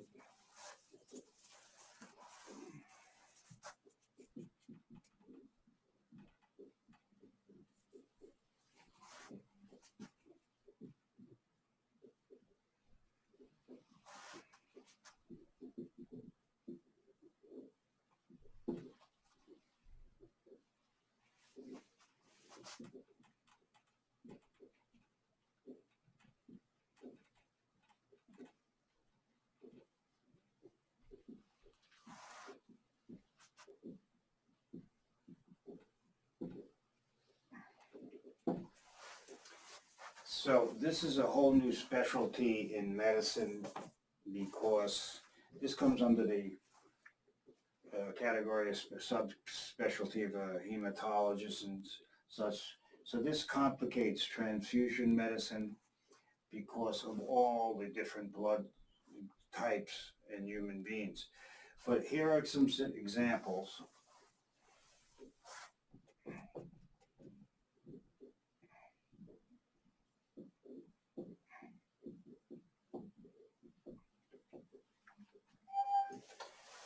We are familiar with the ABO.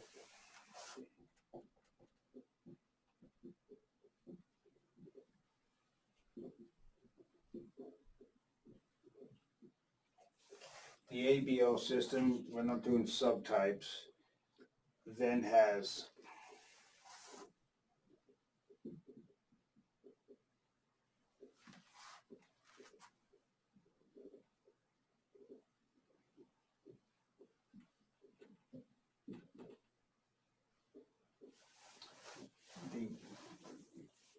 all humans belong to the type A, type B, ABO.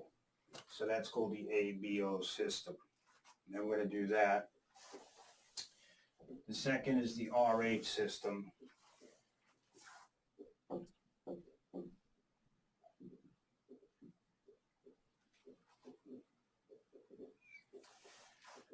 That system is also in humans. You've heard of that. The RH system is based on the rhesus monkey. So RH stands for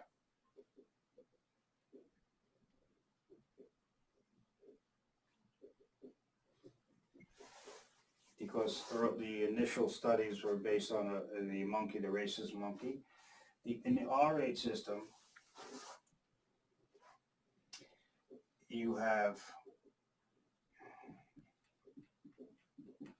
for example, the C, D, E antigens types, and we're only going to, and they have little c, little d, little e, we're not worrying about all that.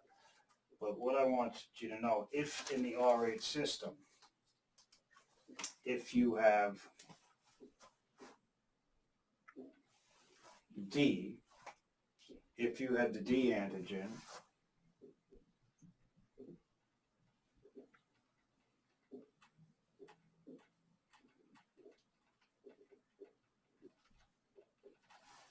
you then considered Rh positive.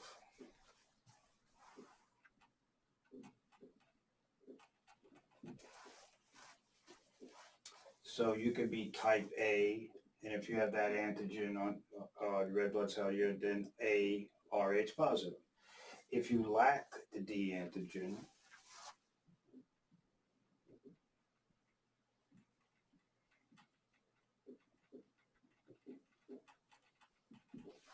then you are considered Rh negative. Sometimes they'll just put on your identification cards, your records, A positive, A negative, for example. That really means A Rh positive, A Rh negative. So these are the two main systems we'll do, but there's also other systems, the KEL, the KID, the Duffy,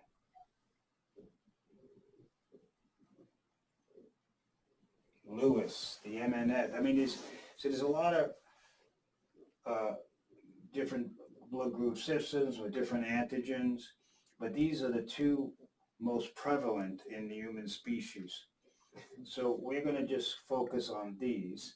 I will go to 12 and then let you out, but I'm going to continue with this. So at the very short break. So these are the systems we're going to do, but be forewarned that blood and blood group systems are very, very complex now. And they're finding new blood group systems daily. So this is interesting stuff. I purchased a book on the blood group systems about this thick, and already parts of the book are outdated because of newer systems have been discovered. So let's do the ABO system. I'm going to erase all this.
So the ABO system, blood types are determined by antigens with different sugars on the red blood cell membrane.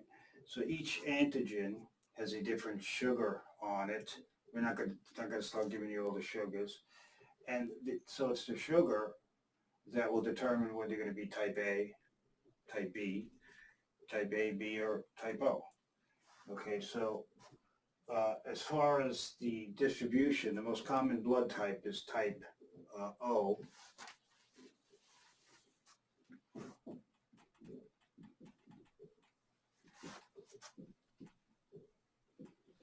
In the United States, the frequency, we're talking about the United States, is type O is 45% of the people across the country are type O.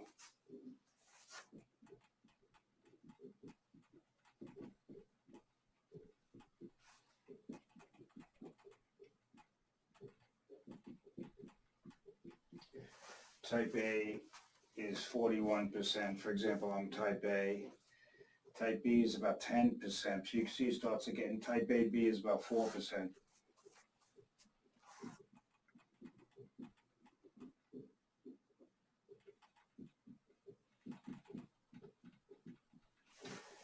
So you can start to see blood gets rarer when you go from type O to type AB. So donated blood in certain areas of the body in the country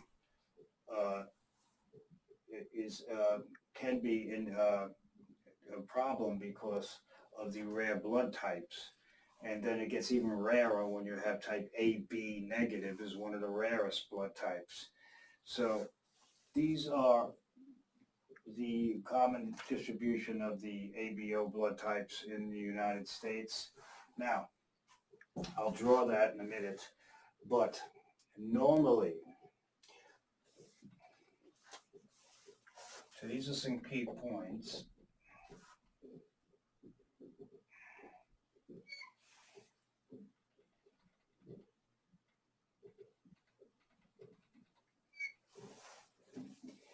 ABO antibodies develop normally. So in the ABO system, antibodies will normally develop.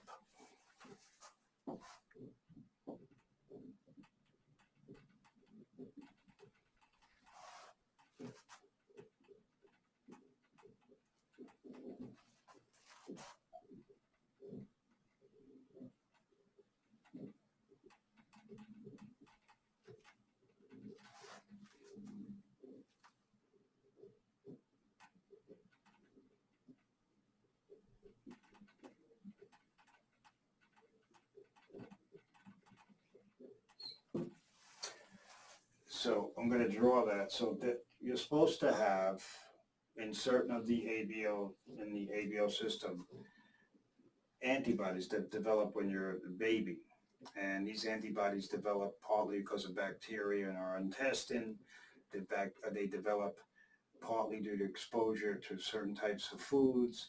But we do have antibodies that are directed against the AB blood types, ABO blood types. So we normally have that. All right, I'm going to show you now. Okay, in the blood group systems,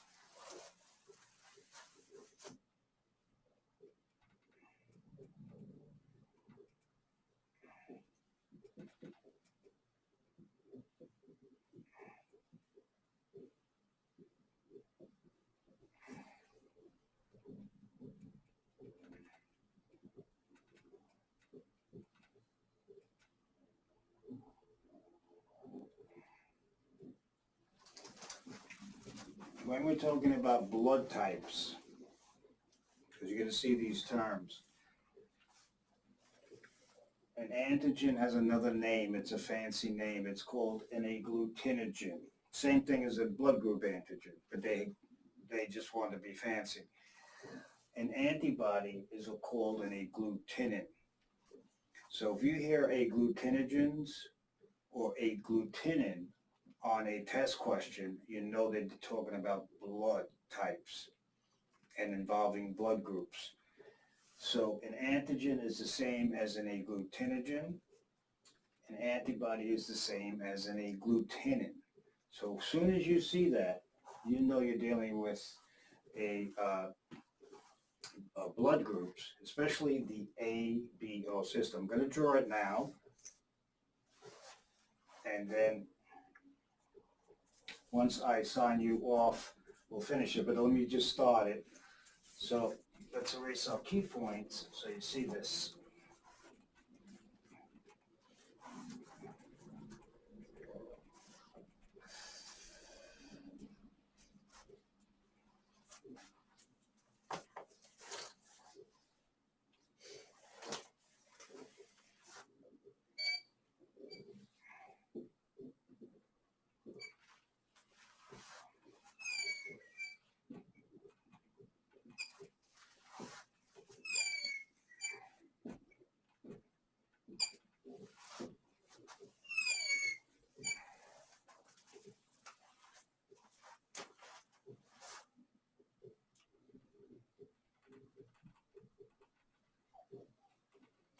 So here's our red blood cells.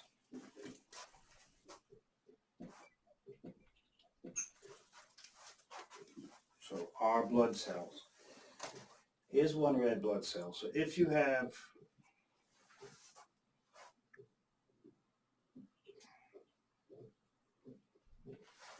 on the red blood cell membrane, that's the type A antigen or agglutinogen. I'm not making you responsible for the terminal sugar, which is N-acetylgalactosamine. I'll never ask you that. But remember again, what determines if you're type A is going to be a sugar. So this will have a terminal sugar on it, and in type A it happens to be N-acetylgalactosamine. But so that means you're type A.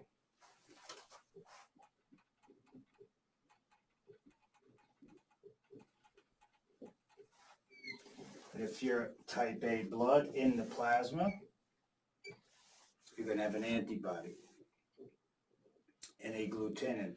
That means you're going to have antibody B.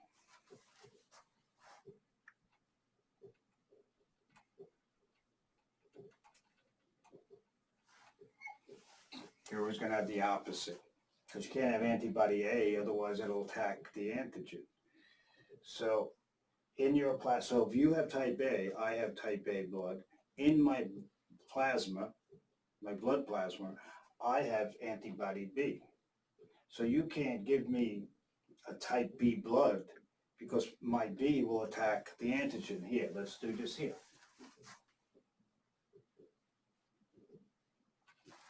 On that red blood cell,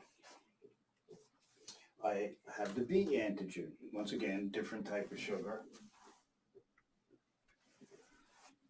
And that's galactose. We're not worrying about the type of sugars. I just want you to know the A antigen, the B antigen, that's all they're going to ask you on the NCLEX. So this person is type B blood.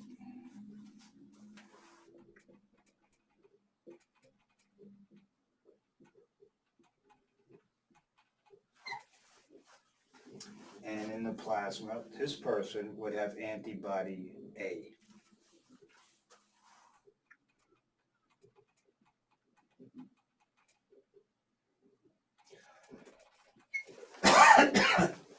Pardon me. So if you're type B blood, you can't get type A blood because your A antibody will attack the A antigen. So type A, you have antibody B. Type B, you have antibody A. Now let's look at these, and then I'm going to let you go and a little while continue this.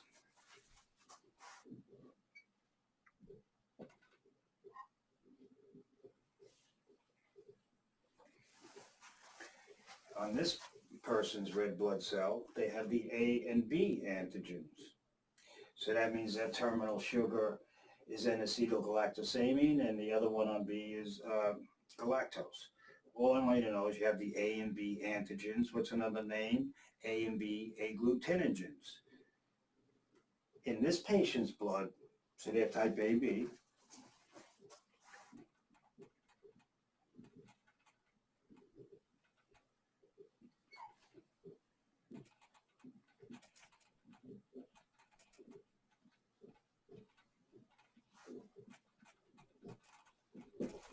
they will have no antibodies. And the reason why they have, if you had antibody A or antibody B, it would attack the A or B antigen. So you have no ABO system antibodies if you're type AB. So this makes AB considered to be the universal recipient.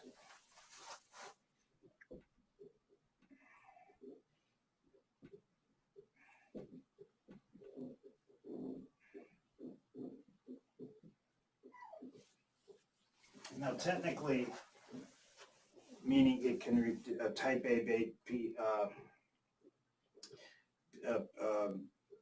patient can receive different blood types because they don't have antibodies against A and B. So, or O is we're going to do next. So remember that this is really starting to break down a little in science, but in the textbooks and for the NCLEX, they might ask about which blood type is the universal recipient, AB. AB is the universal recipient. Before I let you go with that, on the AB cell, the on this red blood cell, there is no AB antigens.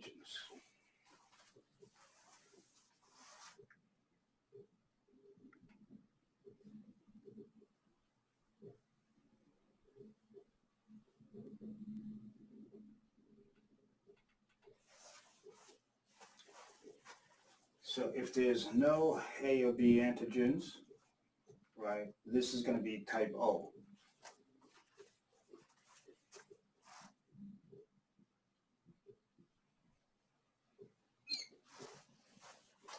And since you don't have the A and B antigens, type O blood has both A and B antibodies.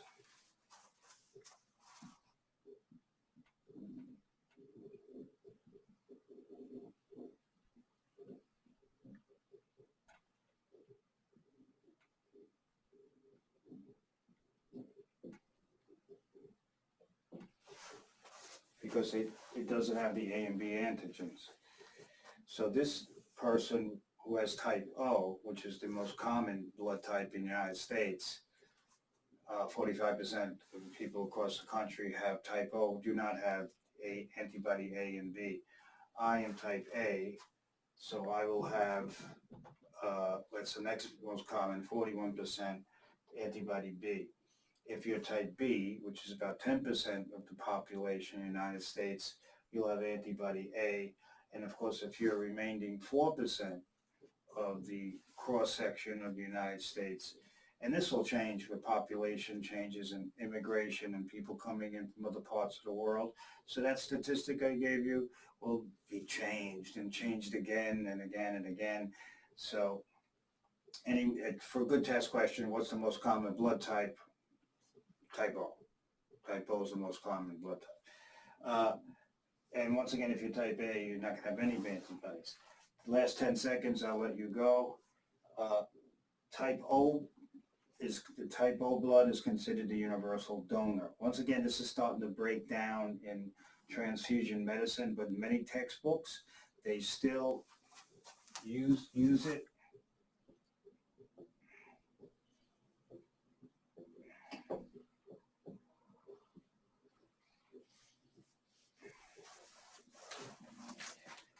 So technically type O, because why can it be a universal donor? It's because it has no A and B antigens. So you can give it to people. Now, this is fine for the ABO system, but because there are so many different blood types now, a universal recipient and a universal donor truly no longer exist, but they still refer to this in the ABO system. Be aware, there's always test questions on what blood type is considered the universal recipient, type AB.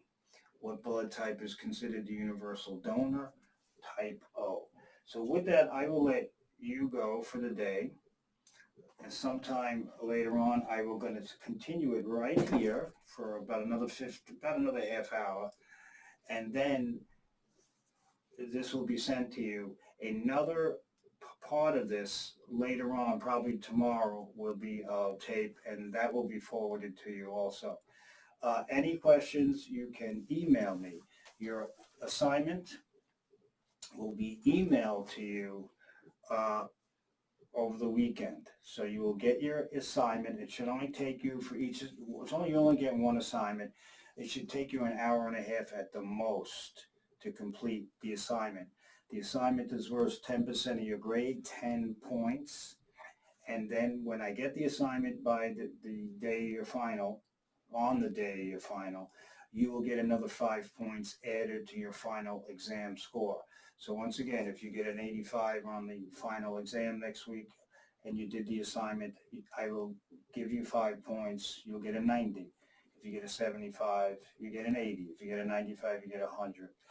That's predicated on you handing or getting the assignment to me by on the last day of class, which is our final exam. So any problems, email me and I will get back to you. Other than that, I will see you next week. Okay, we're going to continue with the blood typing. So remember, you have type A blood. All that means is you have the A antigen or the A agglutinogen. And I'm going to erase this for a minute just to, well,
so an antigen is any substance, protein, or it can be a large polysaccharide. There's other substances that can stimulate an immune response by the body. Example, antibody production would be an example. So anything that's antigenic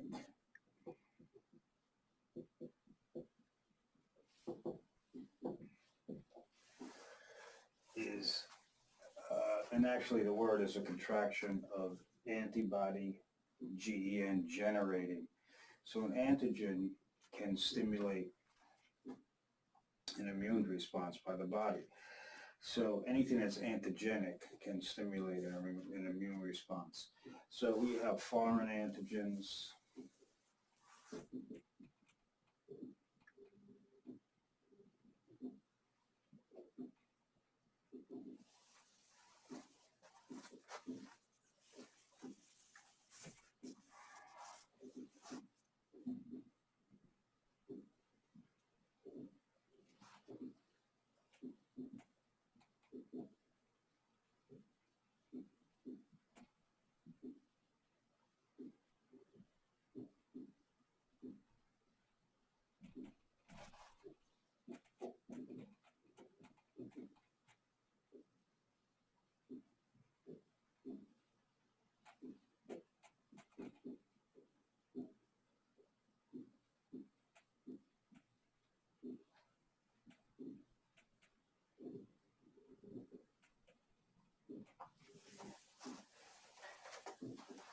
So we have foreign antigens in which the immune system, our immune system, will respond to. So if you're exposed to a foreign antigen, your healthy immune system would respond to it. Then we have our own antigens. They're called self-antigens on all our cells, not just red blood cells. And they're various types, and the immune system tolerates it. It's called tolerance.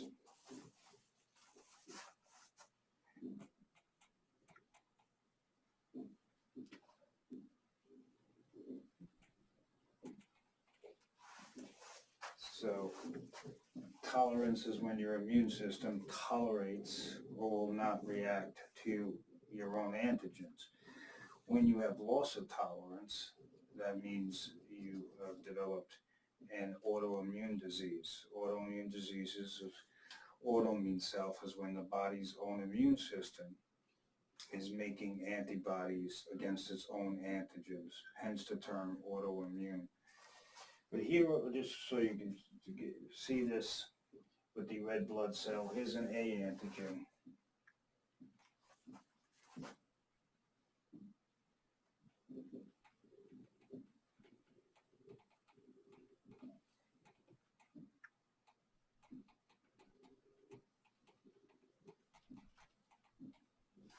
Also called an agglutinogen. So in the ABO system, especially, antigens have another name or term, agglutinogens. Okay, this is only, we're talking about blood groups. We're not talking about other antigens in other parts of the body and other cells. So here is our A antigen, A agglutinogen. It's the same thing. So in case you see it on an exam, you'll know what they mean. So here's our red blood cell. This patient has type A blood. So if this patient has type A blood, once again he has antibody B. But now we give this patient type B blood, which has antibody A.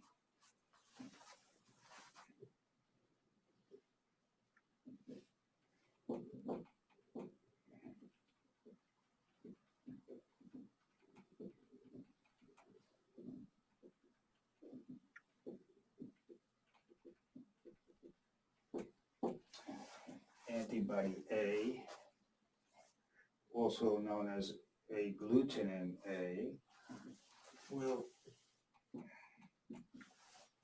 then recognize the A antigen and attack it. And what happens is, not going into all the structure of the antibodies and what happens, but this causes all these antibodies attaching to the red blood cells will cause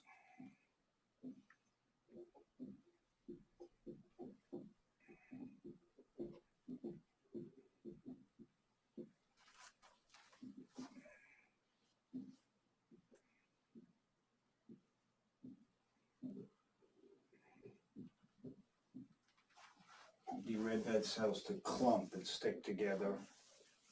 They're not supposed to, red blood cells are supposed to be separated from one another. And this process is called agglutination.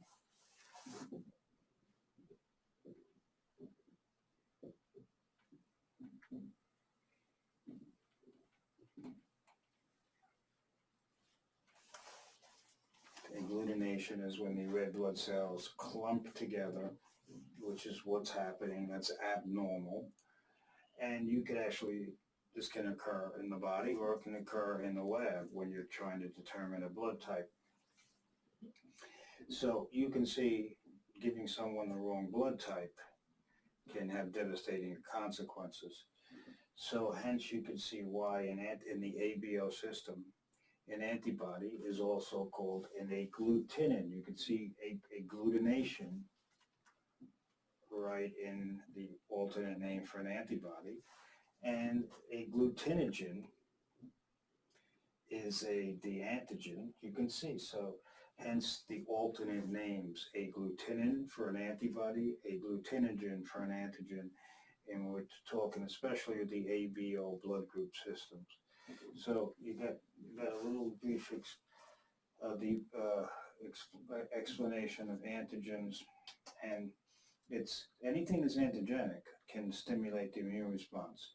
So this is an important concept when we talk about infections, because if the bacteria, for example, or a virus has on its well, the viruses don't have cells, but on its capsid, its outside covering, or with the bacteria, the cell wall. If they happen to have a protein, for example, or another substance that's antigenic, it'll stimulate the immune system against it. So being antigenic is also forms the foundation of vaccines, which we'll discuss next semester. So I'm going to erase this.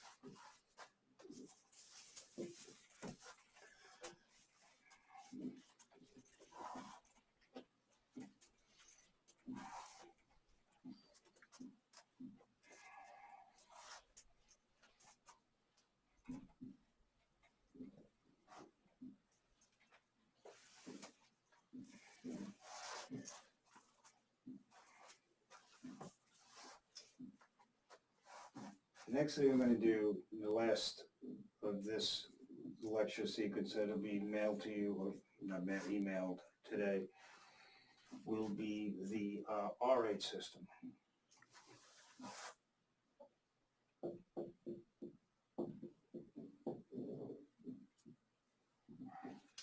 The important thing about the RH system, remember if you're RH,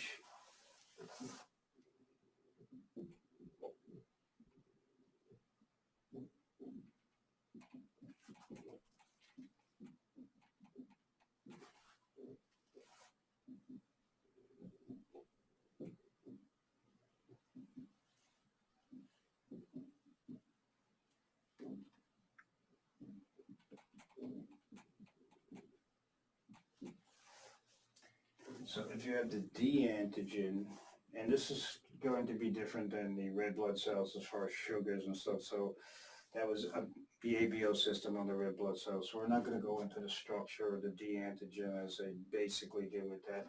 But the premise is the same. If you have the D antigen, you're RH on the red blood cell, you're RH positive. If there's no D antigen, RH negative. So let's do that first.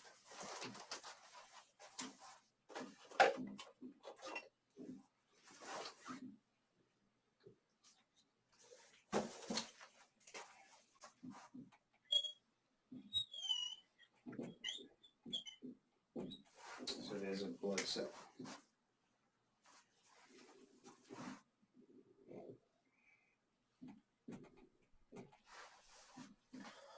You have the type A antigen or agglutinogen, because we're talking about the ABO system now too, just to show you. Your type A. Don't forget you have antibody B.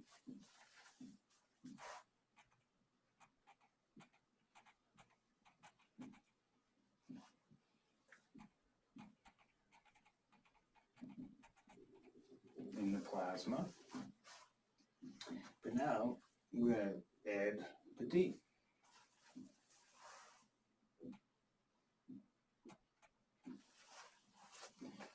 So you have the D antigen.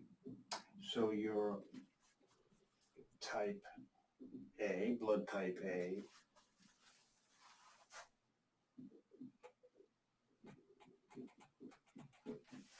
RH positive. Okay, now I'll give you one more. Then there's a big difference between the ABO system and the RH system.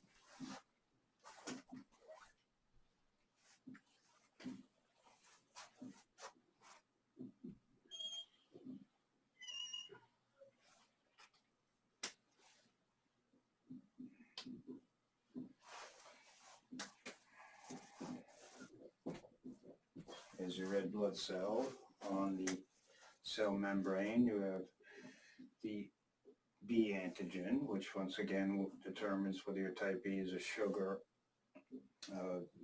galactose on the A antigen, it's N-acetylgalactosamine.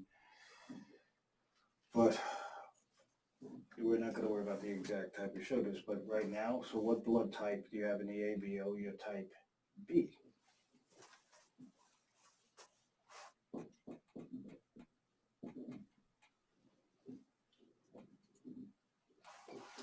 That means in the blood plasma, the patient with type B blood will have antibody A.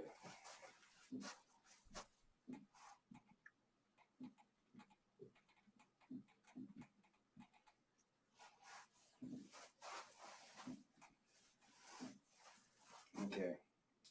Now, if you don't have the D antigen, you are considered negative, so you're a type B, RH negative.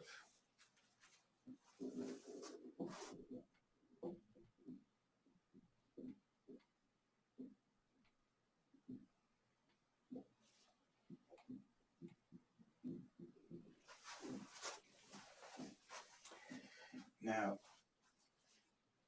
you notice I didn't mention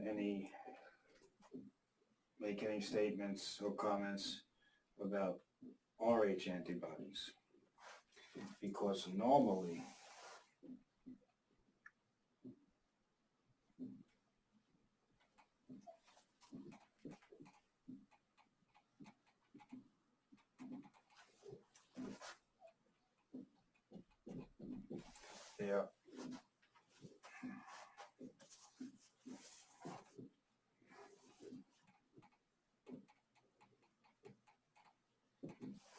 there are no anti-Rh antibodies in the plasma.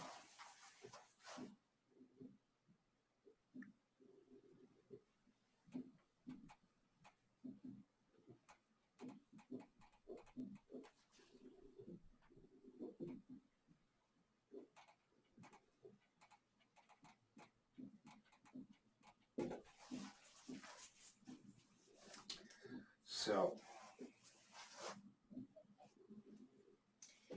this is very important to understand, especially when you get to med-surg and you do maternity and pediatrics, when they go further into pathology with the blood transfusions and such. So in the ABO system, if you're type A, you normally have antibody B. If you're type B, you normally have antibody A. If you're type AB, you're not going to have any antibodies because they would attack the antigens.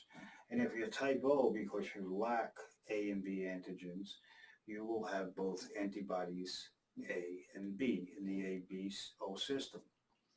In the Rh system, if you have the D antigen on the red blood cell membrane, you're Rh positive. If you lack the D antigen, you're Rh negative. But in the Rh system, normally, unlike the ABO system, there are no naturally occurring antibodies in the plasma. So this means normally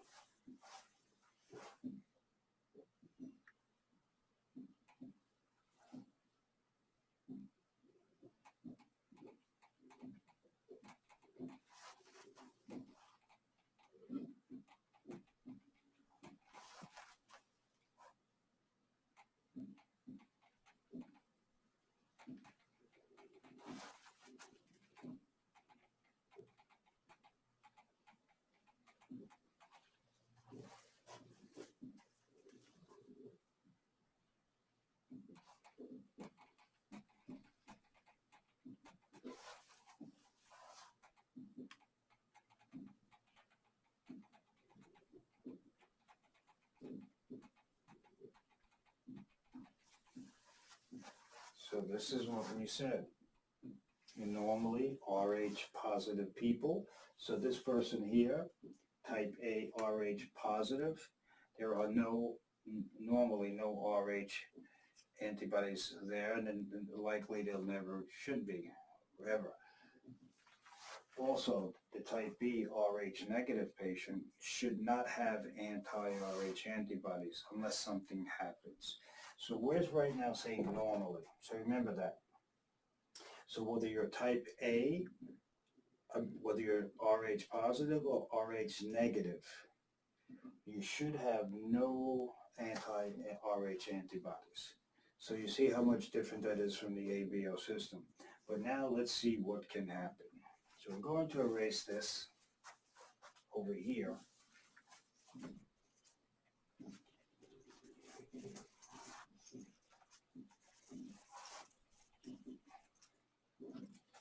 Key point.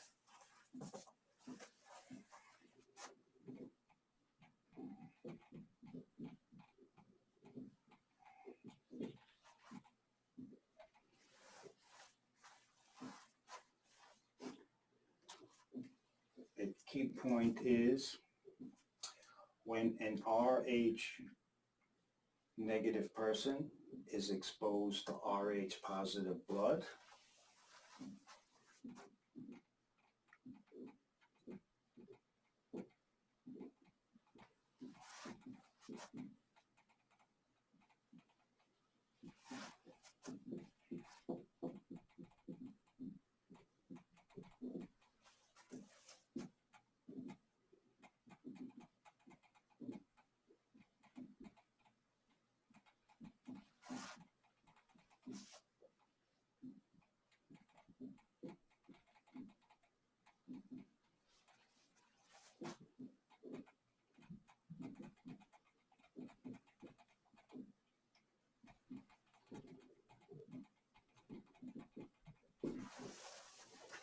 They will develop anti-RH antibodies because the RH negative patient or person is now exposed to a different blood type. And I'm not talking about the ABO, we'll leave that aside for a minute. So if I'm ARH negative and I'm exposed to type A, RH positive, my immune system says, whoa, that that cell has the D antigen, it's foreign to me, and the immune system then produces an immune response, and that's the antibodies, the anti-RH antibodies. That means the patient has been sensitized.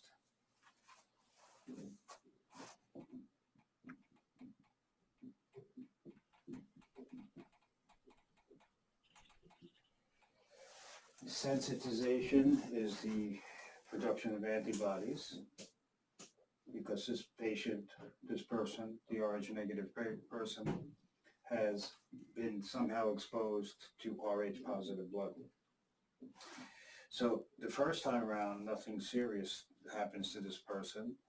They have no antibodies, so after getting the exposure, they'll develop the antibodies. So they now have RH antibodies. So they now have the RH negative person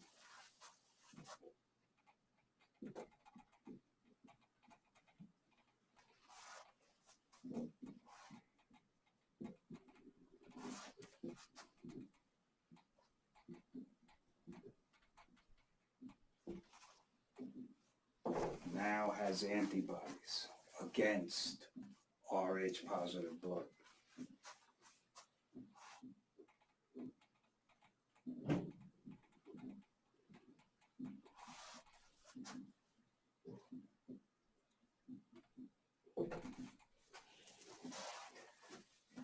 So now the patient does, or it's a person, it doesn't have to be necessarily a patient. Now the person has antibodies in their plasma because they have RH negative blood and they've been exposed to RH positive blood. And the immune system says, no way, this is foreign. It's a foreign antigen. So let's erase this.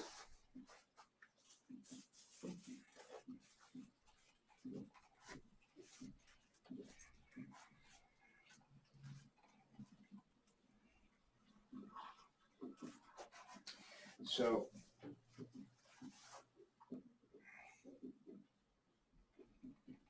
what can cause an RH positive person to be exposed to RH positive blood and develop antibodies? Blood transfusions.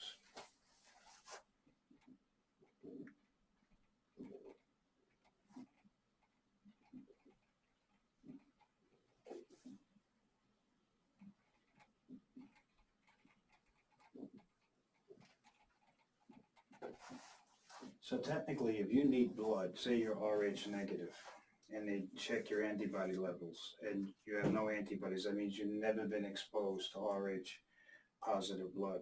Technically, if you're type B negative, which is a rare blood type, or AB negative, and they only have AB positive blood, you can receive that blood once because you don't have the antibodies yet. Once you receive that blood, after that's done, your immune system, and it'll take a day or so to develop antibodies. You can never get RH positive blood again because your immune system will attack it. So, because the reason you didn't attack it the first time immediately is because you didn't have the antibodies yet. So, once you get that blood, then you'll develop the antibodies. So the next time you get that blood, you already have the antibodies in. So if you have an RH negative person who's exposed or transfused with RH positive blood, they're going to develop antibodies. Another example be a big one, is an Rh positive mother, Rh negative mother.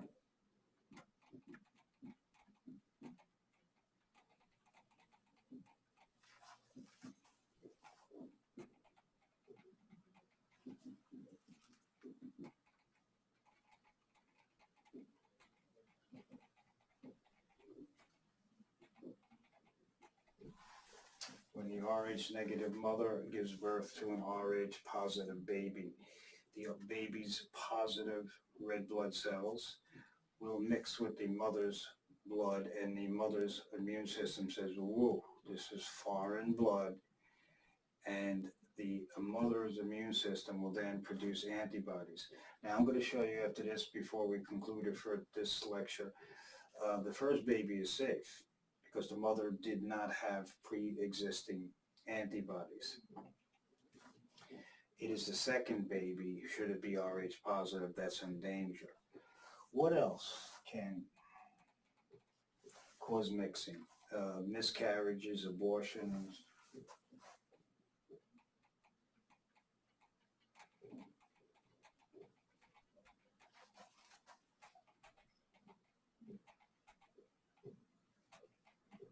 Miscarriages or aborted Rh positive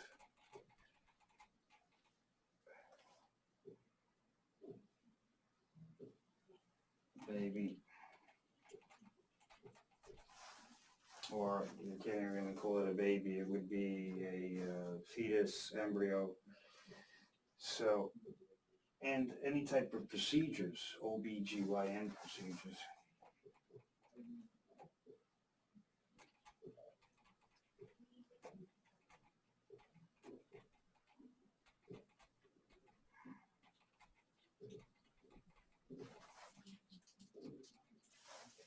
So if a Rh negative woman is pregnant with an Rh positive baby and, for example, has amniocentesis, where they want to remove some amniotic fluid to check for possible chromosome disorders and all different conditions of the fetus. And this can cause mixing of the maternal blood with the fetal blood. If the mother is Rh negative, the fetus is Rh positive, this can stimulate an immune response by the mother.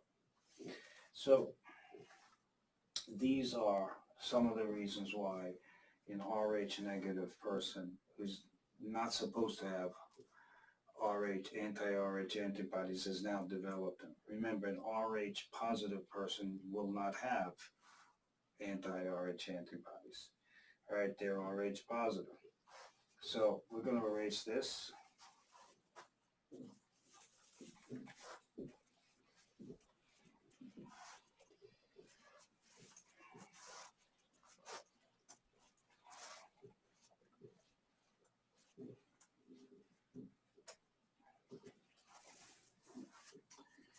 And let's just show you what happens with this.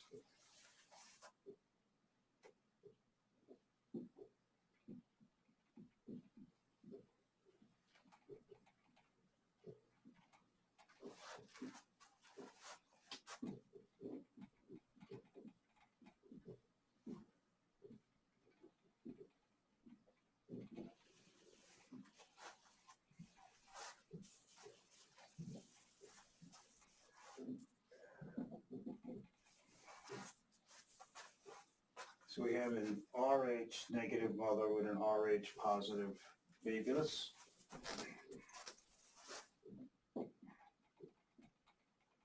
Fetus.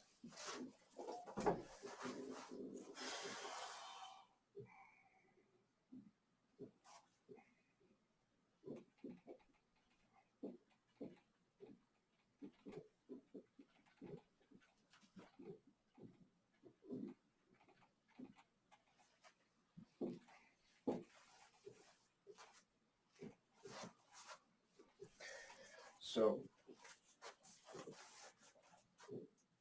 the Rh negative mother, the first child, has no anti-Rh antibodies yet. But now This is the first pregnancy, childbirth.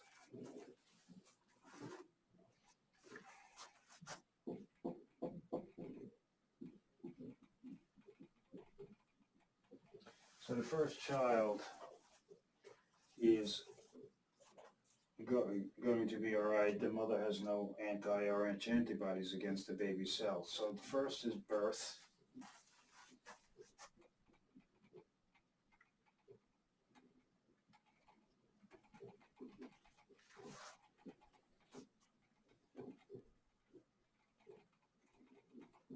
The medical term for childbirth is parturition. So during the birthing process, there is mixing of maternal fetal blood. So during childbirth,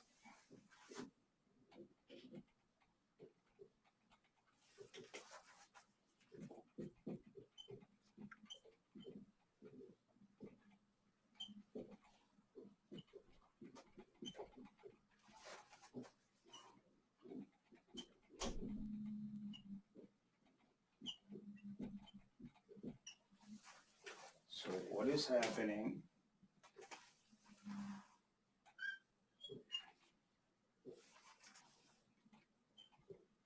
the baby's red blood cell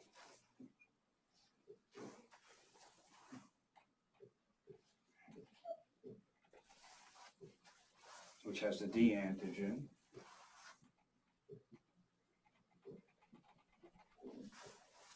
mixes with the maternal blood.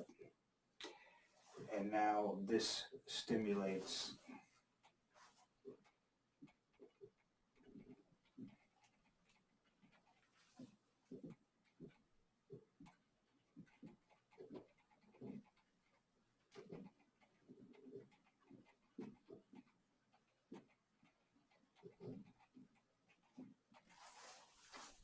anti-RH antibody production. Now, the mom who was RH negative, anti-RH, had no antibodies, has been exposed to RH positive blood during the delivery of her child, her first child, that's RH positive, and she now has antibodies.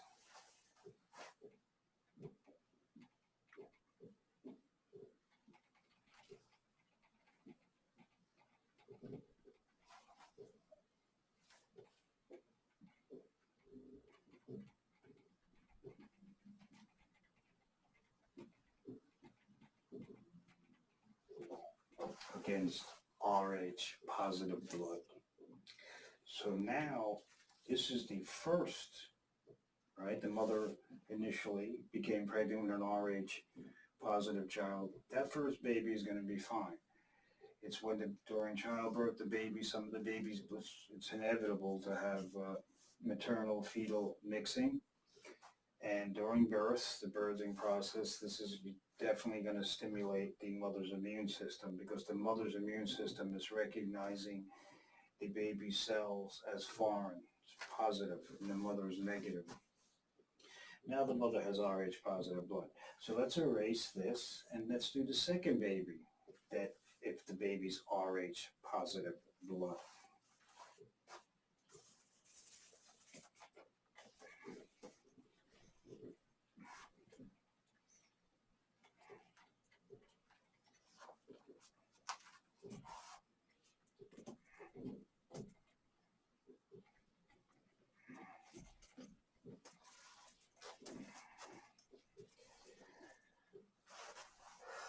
So now the mother has RH antibodies. She's been sensitized from the first birth. Now she's pregnant. If it happens to be, if the baby's RH negative, there's no problem. But now, because you have to be RH, you have to have the antigen for the antibodies to attack it. So if you're RH negative, the antibodies aren't going to attack anything. So the anti-RH, this is the second pregnancy.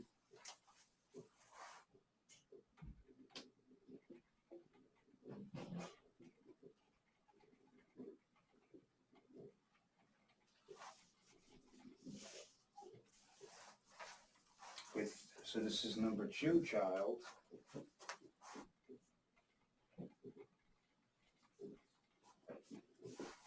That is Rh positive.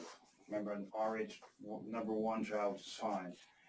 Now the mother has antibodies. So watch what happens.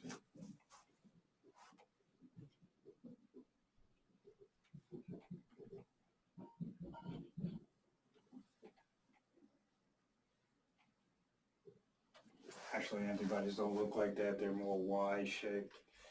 But here's the anti-Rh antibodies that the mother now has.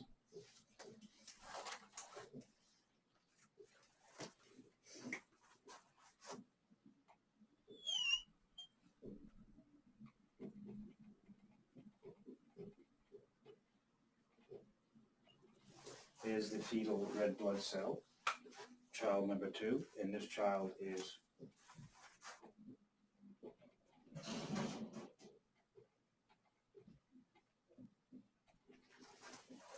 Rh positive. There's the antibodies.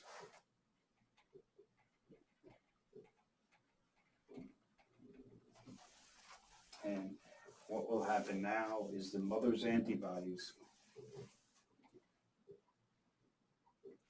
can cross the placenta.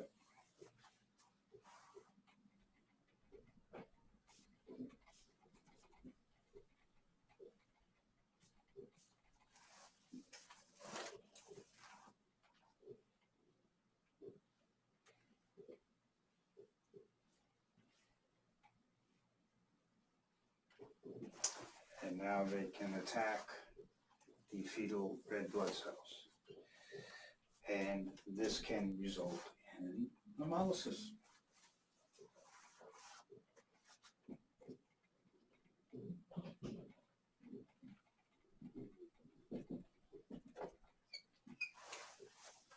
Because the mother's antibodies, which she made against the first baby, is now attacking, crossing the placenta.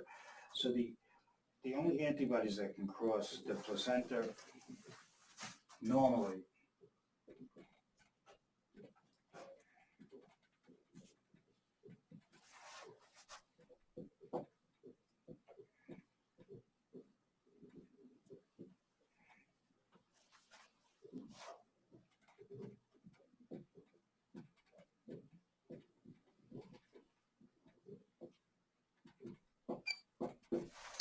only IgG antibodies can cross the placenta, and anti-Rh antibodies are examples of IgG antibodies.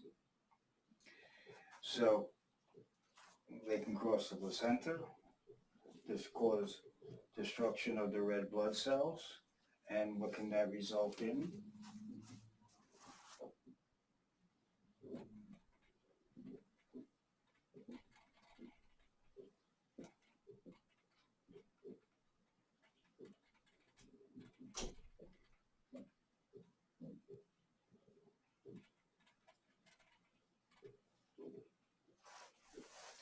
Hemolytic disease of the newborn, what's one of the things that you're going to see in hemolytic disease of the newborn? There's many causes of jaundice.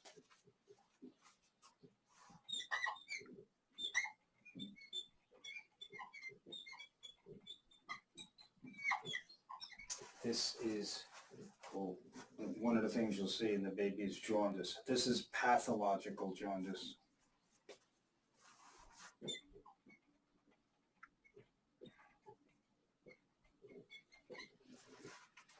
You could have newborns have something called physiological jaundice, which will, that's because the liver is immature and the liver takes a few days to catch up, and that is not serious. Usually nothing is done for it. Pathological jaundice is always serious and it has to be addressed.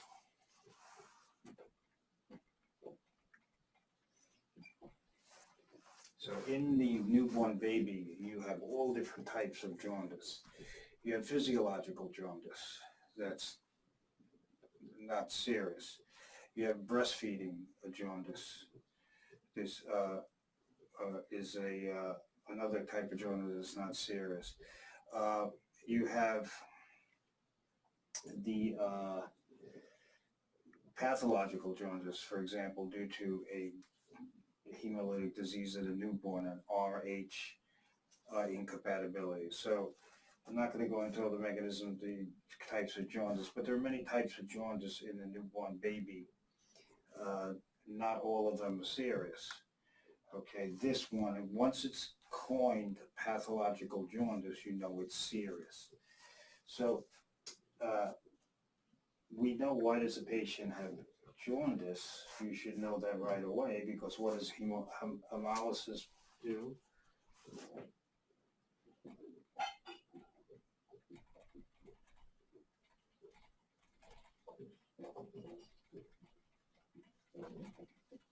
Increases the bilirubin levels. And so here's an example where the mother's RH negative, the baby's RH positive. The mother responds to the RH positive fetal blood by producing antibodies in the first pregnancy. In the second pregnancy, the baby that's RH positive will suffer because the mother now has antibodies. These are IgG.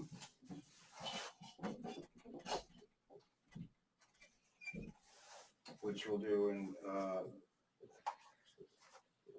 infectious disease, and these antibodies can cross the placenta and attack the fetal red blood cell, resulting in an increased bilirubin release, of course, pathological jaundice that's known as hemolytic disease of the newborn. So we're going to erase this. We're almost done.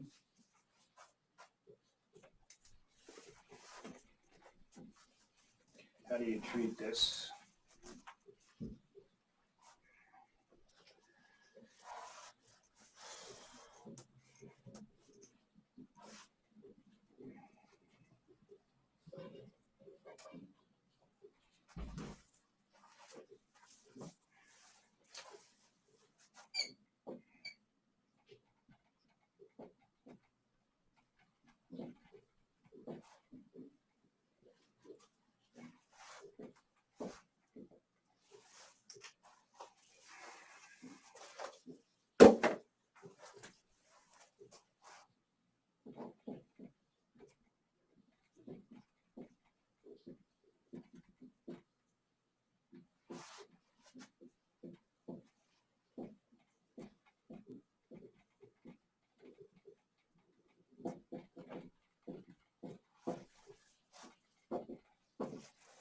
So treatment for hemolytic disease of the newborn, or HDN, remember, I'm not going to write it again, and another name for that is erythroblastosis fetalis. And this is a treatment can involve several things. One of the things, prevention.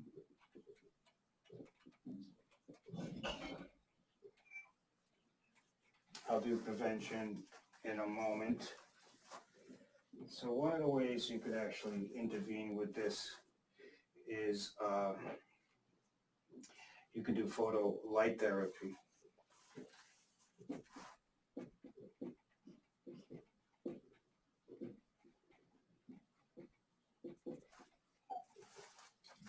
We're not doing all the wavelengths, but phototherapy converts the toxic form of bilirubin into a more water-soluble, less toxic form, that it can be eliminated. So the baby is totally naked except the covering of the eyes. We're not going into all the, you'll learn that in pediatrics and OBGYN. But phototherapy, the purpose of phototherapy is to convert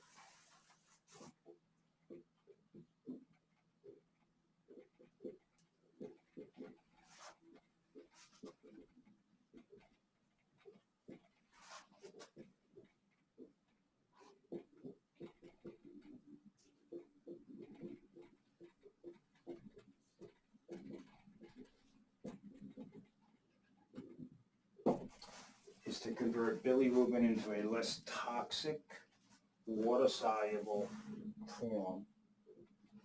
and then it can be eliminated.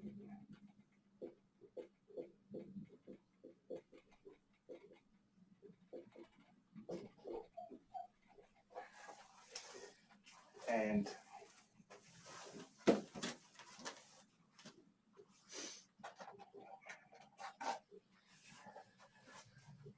it'll be eliminated from the body.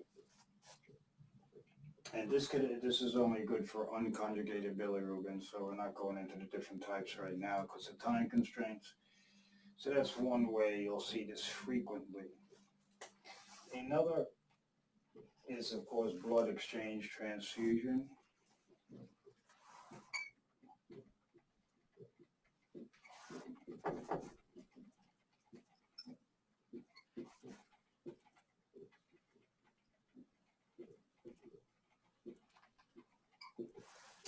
And this is a study, actually it's frequent. This is when you have an exchange of the fetal blood. You're changing the blood. And this is a temporizing measure. They can do it in, there's all different ways they can do it. You'll get that in your, as I said, pediatrics. This is a big one now. You can prevent it.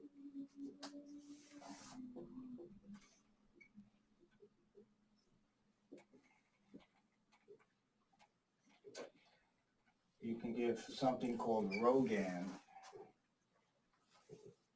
This is anti-RH.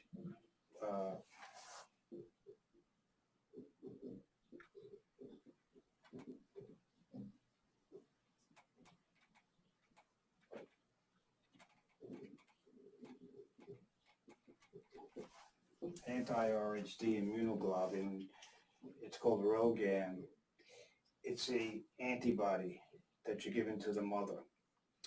And what this antibody does is once the fetal red blood cells leak across the placenta, it binds the cells and it prevents the cells from the mother's immune system from reacting to the cells. So it's a beautiful mechanism. This is given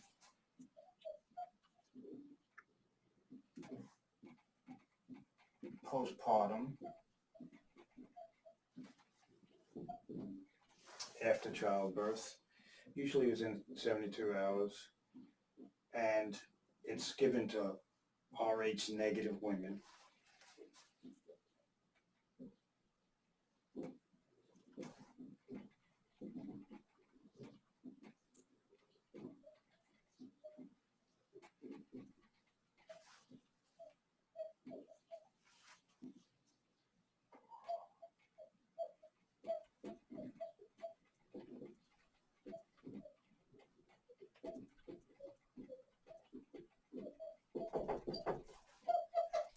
So this is given to Rh negative women who are not sensitized. So if you're an Rh negative woman who has been exposed to Rh positive blood, now you have the antibodies in your blood. They're not going to give you Rogan. It's contraindicated. So you have to be Rh negative with no antibodies in your plasma. So most women, you can check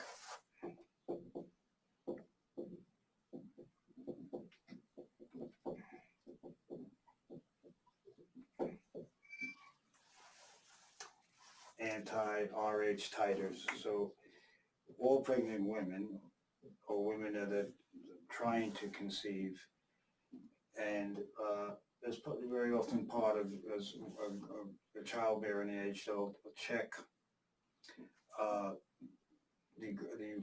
especially the woman is Rh negative, they'll check for anti-Rh antibodies to see if you were ever exposed. Maybe you don't remember, your parents don't remember. So they will check and do anti-Rh antibody titers. These are levels to see if the Rh negative person has ever been exposed to Rh positive blood, because that means now you have antibodies in your blood. Okay, it's important to know in case you're going to get pregnant, or if you can receive ever Rh positive blood. All right, so bilirubin is very toxic and can cause brain damage. So it's called actually kernicterus.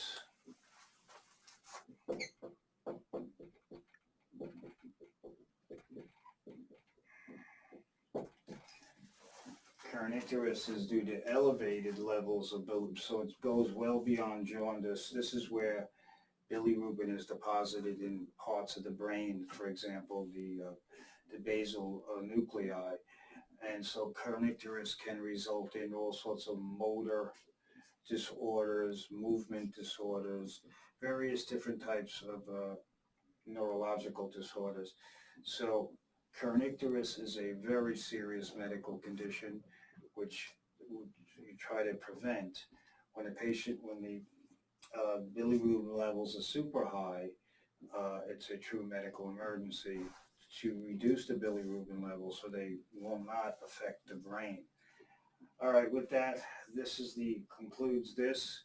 There will be, not today, but another lecture following shortly that will be on your final. But that is very, very short, just a brief introduction into white blood cells and platelets. Not a lot of comprehensive information, so you don't have to be concerned. All right, this will be coming shortly. Have a good day.